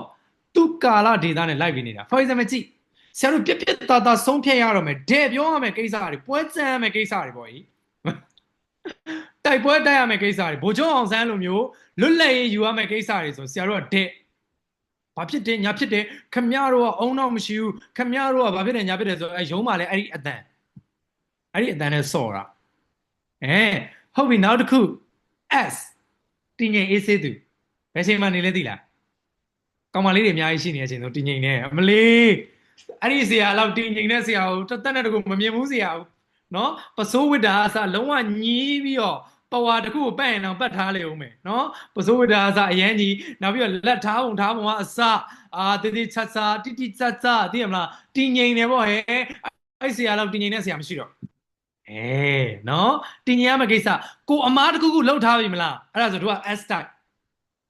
အမားတစ်ခုလှုပ်ထားအိမ်မှာအတင်ငိမ်ဆုံးကဆရာကြီးပဲအမားကိုလှုပ်ထားလဲလို့ရမှာမသိရဘူးပန်းနူပါသွင်းရင်သွေးပလိုက်တာနောက်ပြီးကြလို့ရှိရင် C consensualness ကကြတော့ဘာလုပ်တာလဲဆိုတော့သူကကြတော့စနစ်တကျတွက်ချက်တာကို DISC ကိုနော်C ကကြဆရာတို့ဘယ်အချိန်မှနေလဲဆိုရင်စက်ရင်းနေပါလေဆရာတို့ကြစစ်ရတာဟုတ်တခါကြတော့ဟိုဒီဆရာတို့ရဲ့clients တွေရဲ့စက်ရင်းနေပါလေစစ်ရတာရှိတယ်အဲ့လိုမျိုးတွေဆိုလို့ရှိရင်ဆရာတို့ကတိတိကျကျနဲ့လုံมาရတယ်တိတိကျကျနဲ့မလုံရင်မရဘူးအဲ့ဆိုတော့ဒီတိုက်လေးမျိုးကိုတေချာကြည့်ပြီးမင်းတို့ဒီခွဲခြားတတ်ရမယ်မင်းတို့ဒီတေချာကိုပဲဘာလုပ်တတ်ရမလဲဆိုတော့လုပ်တတ်မယ်အိုင်ကတော့လူတွေကိုဆွဲဆောင်ရတော့မယ်လီဒါလုပ်ရမယ်ဆိုရင်တော့ကိုကအပေါ်ဆုံးပဲကိုလောက်ပေါ်တဲ့သူတော့မရှိတော့ဘူးဆိုရှယ်အကောင့်တော့ကိုဖြစ်သွားအောင်အဲ့လိုမျိုးယူလို့ဆရာနော်အဲ့လိုမျိုးလိုသလိုသုံးတာတမျိုးတည်းမဟုတ်ဘူးဒီဆိုလို့လည်းအများတန်းဖြစ်နေတာမဟုတ်ဘူးအိုင်ဆိုရင်အိုင်ဆိုလို့ရှိရင်ចောင်းသားပွဲတွေဘာညာရှိဆိုကိုကခေါင်းဆောင်ပဲကိုကခေါင်းဆောင်မဟုတ်ဘဲနဲ့ကိုခေါင်းဆောင်ဖြစ်သွားတာကိုက event အကြောင်းလဲတခုမှမသိဘဲနဲ့ရောက်သွားရင်ကိုက I type ဖြစ်သွားပြီအဲ့ချိန်ကျရင်ဟေးလာစားဟေးဘာဖြစ်တယ်ညာဖြစ်တယ်ကိုလောက်ပေါ်တဲ့သူမြင်မှုမှမဟုတ်တော့ဘူးနောက်ပြီးကြလို့ရှိရင် stable S type ဆိုရင်လဲတည်ငြိမ်အေးစေးတဲ့သူဆိုရင်လဲကိုတည်ငြိမ်ရမယ့်ရဝန်းနေဆိုကိုကတည်ငြိမ်သွားပြီfor example ဆရာသမားတွေရှေ့တို့နောက်ပြီးကြလို့ရှိရင်လူကြီးမိဘတွေရှေ့တို့ဖုန်းကြီးတွေရှေ့ဆိုမဲ့လေကိုကအတည်ငြိမ်ဆုံးလိန်မာရေးချအရှိဆုံးတသက်နဲ့တကူအမားမလုပ်ဘူးလေမျက်နှာနော်နောက်ကြလို့ရှိရင်အဲ့လိုမျိုးဆရာတို့ကじゃ DISC ကိုဆရာတို့အနေနဲ့ကဘယ်လိုသုံးတာလဲဆိုတော့ တင့်လျောက်ပံအောင်သုံးအဲဆိုတော့ပြန်ပြောမယ်ပြက်ပြက်သားသားဆုံးဖြတ်ချက်တွေချလုပ်ငန်းတွေကိုအကောင့်ထဲပေါ်ခြင်း D နဲ့ချ I လူတွေကိုဆွဲဆောင်စည်းရုံးခြင်း I နဲ့လုပ် S ကိုယ့်ရဲ့ပြဿနာတွေကိုကာကွယ်ခြင်းရင်ကိုယ့်အနေကိုအေးစစ်စစ်ငြိမ်ခြင်းရင် S လုပ်လိုက် C ကကြောက်ပဲချိန်မှာလုပ်အောင်မလဲဆရာတို့အနေနဲ့ကတိတိကျကျလုပ်ရမယ့်ကိစ္စတွေပေါ့တိတိကျကျ data နဲ့ရှင်းနေခဲ့ဆိုလုပ်ရမယ့်ကိစ္စတွေဆိုရင် data နဲ့လုပ်တယ်အဲ့လိုပုံစံမျိုးဆရာတို့ကလူတစ်ယောက်ကိုကင်ပြီဆိုရင် for example လူတစ်ယောက်ကိုဆုံးဖြတ်ချက်ချရမယ်ဆိုရင်ဆရာတို့က S C နဲ့ဆုံးဖြတ်ချက်ချဥပမာပြအဲ့လူကကိုယ့်ဘောကောင်းတယ်မကောင်းဘူးပါဇက်နဲ့မပြောတော့အဲ့ချိန်ကျရင်အချက်လက်တွေတိတိကျကျယူထားတာမင်းကဘယ်နှစ်ရက်ဘယ်နှစ်လဘယ်နှစ်နာရီဘယ်နှစ်စက္ကန့်တော့ငါ့ကိုဘယ်လိုပြောခဲ့တယ်မင်းကဘယ်နေ့ဘယ်နေရာမှာဘယ်လိုမျိုးငါ့ကိုဘယ်လိုမျိုးငါရှေ့ကနေကြော်ဖြတ်သွားတယ်စသဖြင့်ဒီလိုမျိုး evidence တွေပါပြတာ C type နော်အဲ့ဆိုတော့ဒါမေးပါများစကားရပါကွာမင်းတို့အနေနဲ့ကလည်းဒါ DISC ကတော့ဆရာစာသင်တဲ့ထဲမှာမပါဘူးဒါပေမဲ့ဒီတရားသူတွေကိုရှင်းပြရင်းနဲ့မေးတဲ့အခါမှာပေါ်လာတာနဲ့ DISC ကိုရှင်းပြတာဖြစ်တယ် DISC ကိုလိုသလိုအသုံးချပါပြတ်သားရမယ့်ကိစ္စတွေဆို D type ကဲ့သို့ပြတ်သားပါဒါဆိုတာပဲဟိုကလာမလို့နဲ့ဘူးဆိုဖယုံမသိဘူးဆရာသမီးက S ပါသူ့ကိုဘယ်လိုဆိုရမလဲသမီးအမက S မသိပါဘူးမလေး sorry ပါမျက်လုံးတော်ပြူသွားတယ်အိတ်ခန့်ဒီဆရာသမီးက S ပါသူ့ကိုဘယ်လိုစီးရုံးရမလဲဆိုတော့အမလေးအေးတို့ဘယ်သူ့အများစီးရုံးညင်နေသလဲပေါ့တို့ထင်သွားတာသမီးအမက S သမီးအမက S ဆိုလို့ရှိရင်ငါကြတော့သူက stabilities သူကလည်းသူအေးစေးသေးနေကြတာအေးစေးနေကြတာဖြစ်တဲ့တော့သူ့ PR တွေမပေးနဲ့သူကအေးစေးငြိမ်လေးပဲနေကြတာဖြစ်တဲ့အတွက်ကြောင့်မို့သူ့ကိုပြောလို့ရှိရင်ကိုက protect လုပ်ပေးရမယ်သိလားသူ့ကိုစီးရုံးညင်ကိုက protect လုပ်ပေးမမလာအပြင်သွားချင်တယ်ဆိုရင်လာမမလာငါတယောက်လုံးပါတယ်နင်ကငါမဟုတ်လဲကျွေးမယ်လာဖို့ YBS တွေလည်းငါနေကရှေ့ရစီးမယ်နင်နောက်ကလာခဲ့မမဘာဖြစ်တယ်ညာဖြစ်တယ်ဆိုပြီးလာအဲ့လိုမျိုးကိုကဘာလို့ကိုကအရင်လှုံ့ဆော်တဲ့သူဖြစ်ရမယ်အဲ့ဒီ S ကိုကြတော့ I နဲ့ကန်ရတယ်ကိုကဘေးနာနေစီယုံမမရဲ့လာပါမမပိုင်းမသွားတယ်လို့ပါစသဖြင့်ကိုကအဲ့လိုမျိုးစီယုံပေးရမယ် S ကိုကအမက S ဆိုရင်အဲ့လိုမျိုးစီယုံပေးရမယ်ဆရာတို့ရှိမှလည်း S တွေရှိတယ် S တွေဆိုဆရာတို့ကအဲ့လိုစီယုံတယ်ဆရာတို့ကဆွမ်းနာပြောသလိုပဲဟောပြောပွဲတွေတို့နောက်ပြီးကြလို့ရှိရင်တကယ်အထက်လူကြီးနေရာမှာလုံနေရပြီဆိုရင်တော့ဆရာတို့က D သမားပြတ်တယ်ဆိုလက်မကြည့်ဘူးအဲ့လိုမျိုးချတာကလေးတွေနဲ့စုံမီတို့တငယ်ချင်းတွေနဲ့စုံမီတို့ဆိုကိုယ့်ထက်ပေါ်တဲ့သူမရှိဘာသမားတော့ဆိုတော့ DI သမားအမလေးကိုက influence အလုပ်နိုင်ဆုံးနော်ကိုကမင်းသားပဲအဲ့ချိန်မှာဘလို့မင်းသားဖြစ်လို့ဖြစ်သွားမှမသိဘူးကိုနဲ့လည်းမဆိုင်ဘူးကိုကအလေကမင်းသားဝင်ဖြစ်သွားတာပဲနော် DI ပြီးလို့ရှိရင် S ကိစ္စဆိုလို့ရှိရင်အမားလောက်ထိုင်ကိုတည်းငြိမ်ပြီအမားလောက်ထိုင်ကိုတည်းရှောင်ပြီကိုကလည်းကိုတီငြိမ်လေးနေလိုက်တာပြီးလို့ရှိရင် C သမားကြတော့အချက်အလက်နဲ့ရှင်းနေလောက်ရမယ့်ကိစ္စဆိုကိုက C သမားအချက်လက်နဲ့ဘယ်ချိန်တော့ငါ့ကိုအဲ့လိုပြောတာနော်ငါ့ကိုအဲ့လိုပြောတာငါအဲ့လိုပြန်ပြောတာဘာဖြစ်တော့ရန်ဖြစ်တဲ့အချိန်ဆို S ရန်ဖြစ်တဲ့အချိန်ဆို C နော်နင်ကအဲ့လိုပြောတာလေနင်အဲ့လိုပြန်ပြောလို့ငါအဲ့လိုပြန်ပြောတာပေါ့စသဖြင့်ပေါ့ကြီးနော်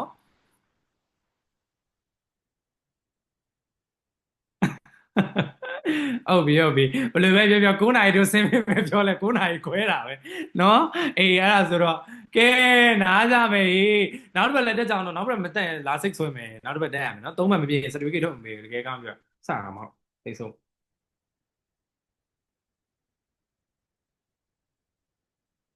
နားမယ်ခင်မျိုးလုံးလေးပြူးလေးနဲ့ဟုတ်ကဲ့ဆရာကိုနိုင်ပါ မနိုင်ပါဗျာ လိုက်ပါနေပေါင်း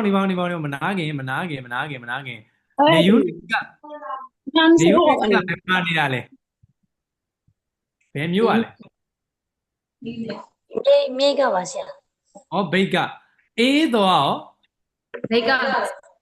အ တူပဲပေါ့တခန်းနဲ့လားသူတို့ကဟုတ်ကဲ့အဲ့ဒါကြောင့်တက်နေတာအဲ့ဒါကြောင့်မလို့တို့ကမေးတာမစင်းခင်မှာစဉ်းစားနေဟဲ့သူတို့နှစ်ယောက်ကအတန်နဲ့ငါထက်နေတာပါလားသူတို့နှစ်ယောက်ကဘယ်လိုလဲဆိုပြီးတော့ကြည်တာမစင်းခင်တော့ဟိုဘက်နဲ့ဒီဘက်မြင်ရပြီဟုတ်ပြီညီမတွေလားကောင်းတယ်စာသင်ကြတာနော်ဟုတ်နေပါဆရာအတန်းဆုံးရောညီမပါအတန်းဆုံးနဲ့ညီမအတန်းဆုံးညီမပါဆရာတန်းဆိုလဲညီမ3ယောက်ပေါ့ကြည့်ပါဦးအဲ့အိမ်ကတော့ပတ်စံနေတော်တော်ဝင်တော့မှာပဲ save management လုပ်တော့တင်ပေးရတာတွေကိုလက်တွေ့အသုံးချပြီးတော့အိမ်ကို အိမ်ကိုရှာကျွေးနော်အေးအတန်းနဲ့မစစ်တော့ဘူးလားဆရာတဲ့တော်လိုက်တာတွေ့ပြီဒီမှာနော်ဟိုတို့ကျောင်းနေမှာဆို hyper နော်အတန်းမစစ်တော့ဘူးလား easy easy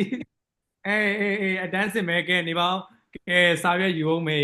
ယူလို့စာရွက်တောင်တို့ဘယ်နာထားမိလဲဆိုတော့အေးတွေ့ပြီကဲဒီထဲမှာတွေ့သလောက်စပြီးတော့စောတီရီမောင်ရှိလား ရှိပါတယ် စောတီရီမောင်ကဘယ်ရလဲဟေး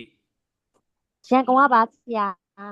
ရန်ကုန်ကလားရန်ကုန်ကဆိုရင်ဒါလမ်းတွေ့ရင်မဟုတ်ဝယ်ကျွေးခိုင်းလို့ရတယ် ကျွေးပါမယ်ဆရာ ဟုတ်ကျွေးပါမယ်ဆိုတာဆရာကျွေးမှာပါ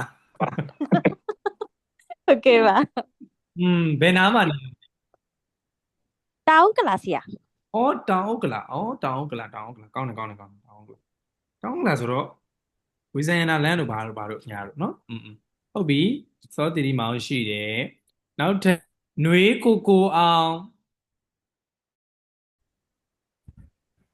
ຫນွေကိုအောင်ဘယ်ရလဲ ဆရာဘိတ်ကပါ ဘိတ်ကပဲလား ဟုတ် အဲ့ဆိုရင်စိတ်ဝင်စားသွားပြီဘိတ်ပြီးတော့ဘလို့သတင်းကြားပြီးလာတတ်တာလဲ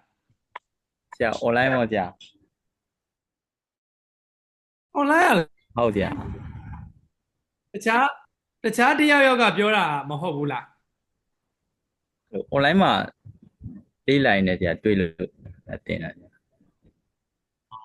ဟုတ် ဒီ ပြီ နေ့က ဟုတ်ပါဘူးဆရာဗိတ်မှာတပည့်တွေများတော့မေးကြည့်ရ ဟုတ် ဟုတ်ပြီအဲ့ဆိုတော့ကိုကျေးဇူးပဲနော်အဲ့ဆိုရှိတယ်ကိုဝေကျော်ဖြိုးရှိလား ရှိပါတယ်ဆရာဟုတ် ကိုဝေကျော်ဖြိုးရှိတယ်ကိုဝေကျော်ဖြိုးကဘယ်ရလဲ ပါတယ်ကျွန်တော်ရန်ကုန်ကပဲဆရာဒေါပုံက တော့ဘုံကစိုးစာနီထွန်းလားစိုးစာနီထွန်းရှိလား ဟုတ်ရှိပါတယ်ဆရာ စိုးစာနီထွန်းကဘယ်ရလဲ ရန်ကုန်ကပါဆရာလက်ရှိတာဝန်တော်နေပါတယ် တာမွေမှာတာမွေ ဟုတ်ကဲ့ပါ ဆိုတော့တာမွေ ocean နော်တာမွေ ocean မှတ်တိုင်ဆိုရင်တာလို့ပါပဲနော်ငယ်ငယ်တော့ကတော့လေသူကအသက်ကြီးနေကြတယ်နော်ငယ်ငယ်တော့ဆိုစီးပွားရေးတက္ကသိုလ်တက်တုန်းကတော့အဲ့လိုမျိုးအဲ့နားတွေခဏရောက်အခုတော့မရောက်တော့ဟုတ်ပြီရှိရနော်ဟုတ်ပြီလမ်းတွေ့ရင်မဝဲကျွေးခိုင်းလို့ရရနော်မဝဲကျွေးမယ် ဟုတ်ကဲ့ပါဆရာ မျက်မှန်ကြီးနဲ့အဲ့လိုမျိုးအောက်ဆိုင်ကြည့်ပြီးတော့မမြင်ဘူးဆိုရင်နောက်ကနေရိုက်လိုက်ဒန်းဆိုပြီးတော့စိတ်ရဆိုပြီးရိုက်လိုက်နော်အေး မှတ်ထားပါမယ်ဆရာ ဒီမှတ်တာနော်မမိုးတန်တာအောင်ရှိတယ်မမိုးတန်တာဘယ်ရလဲ ရန်ကုန်ပါပဲဆရာအင်းစိန်ရပါ ဟုတ်ကဲ့ ကျွန်တော်သိပါတယ်အဲ့ဆိုတော့ဟိုဘိတ်၃ယောက်ကိုတော့ထည့်လိုက်တော့မယ်နယူးနေစ်ရဲ့အေးတော်ရဲ့မတန်းတန်းဆိုရဲ့ထည့်လိုက်ပြီဩဘေဘီလေးလည်းရှိတာလားဘေဘီလေးချစ်စရာလေးပေါ့မလီနော်ဘေဘီလေးအမလီအနာခဲ့ရဲ့နော်ကျဲတမွင့်အေးပြည့်စုံရောရှိလား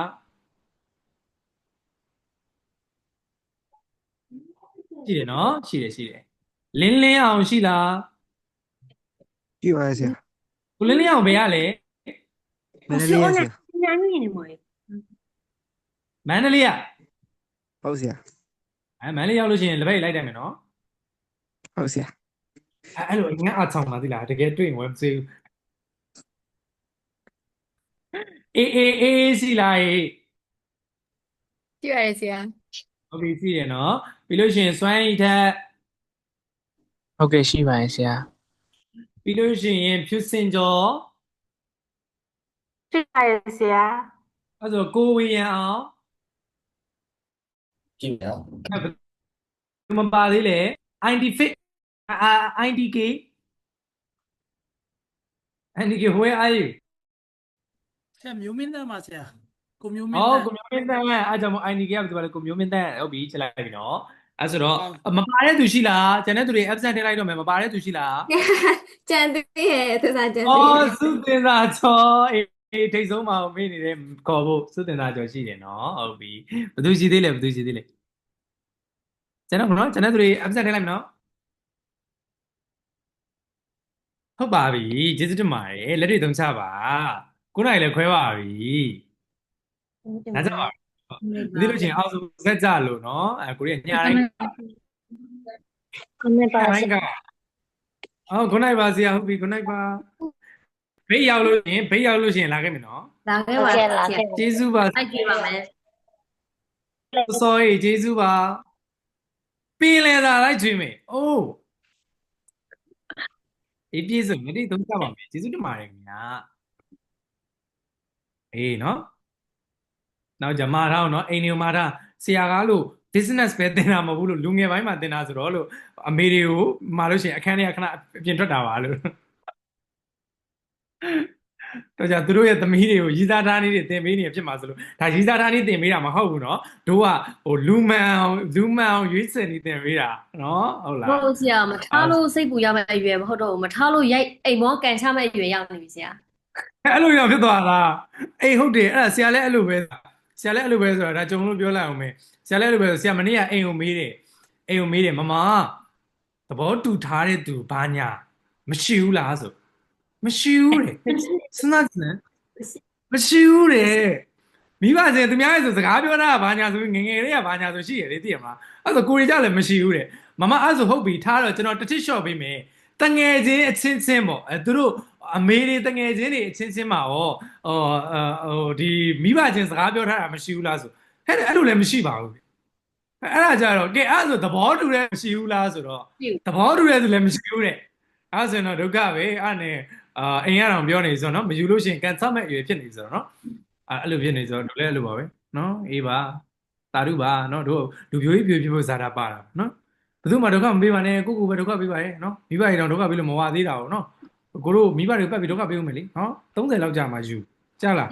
30လောက်ကြာမှ30စကန်ချရီအရာ အေး30လောက်ကြာမှယူနော်ဘယ်သူ30ပြည့်ပြီလဲဒီထဲမှာဟေးအသက်တွေမေးရတော့ဒီနေ့ဘယ်သူ30ပြည့်လဲ32အမလေးစောစောကြီးဘယ်လိုလုပ်မလဲမောင်ကြီးမောင်32ရှိပြီမောင်ရှာပေးလိုက်ကြဝိုင်းပြီးဟောနော်ဒီမှာsales management ကIEC ရဲ့ sales management batch ကလူတွေကစောစောကိုရှာပေးလိုက်ကြအောင်မှာ32ရှိပြီလေယူတို့အမ30ကျော်နေတော့မိမိလည်းအမလေးမိုးသနာအောင်လဲရှာပေးလိုက်ကြနော်အမလေးယူတို့ဆရာကတော့နေအောင်လောလောဆယ်20လောက်ပဲရှိသေးတယ်ဆိုတော့နော်အသက်ခံမှန်းနိုင်ရင် sales management batch ကိုရန်ကုန်မှာရှိတဲ့သူတွေကိုတရက်ခေါ်ပြီးတော့အပြင်မှာမှုကျွေးမယ်နိုင်ငံကခဲ့မယ်ဆရာရကမဟုတ်လားဆရာ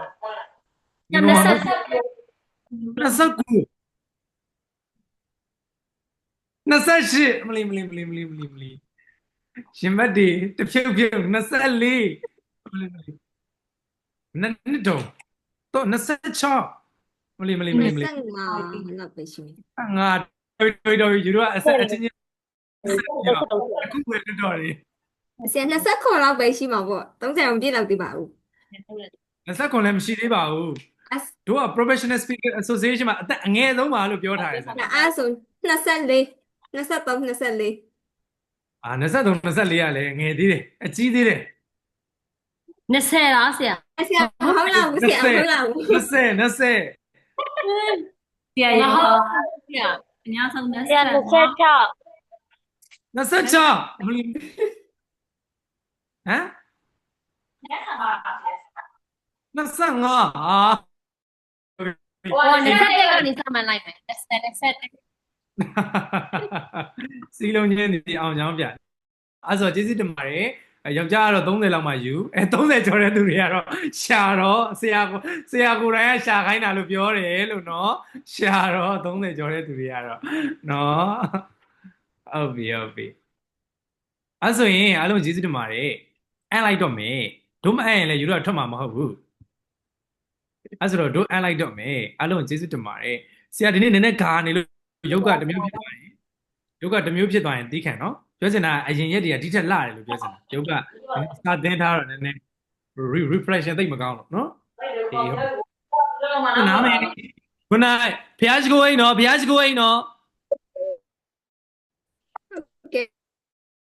ဲပါဆရာ မြစ်တာဖို့အိမ်တတိယမြစ်တာဖို့ပါ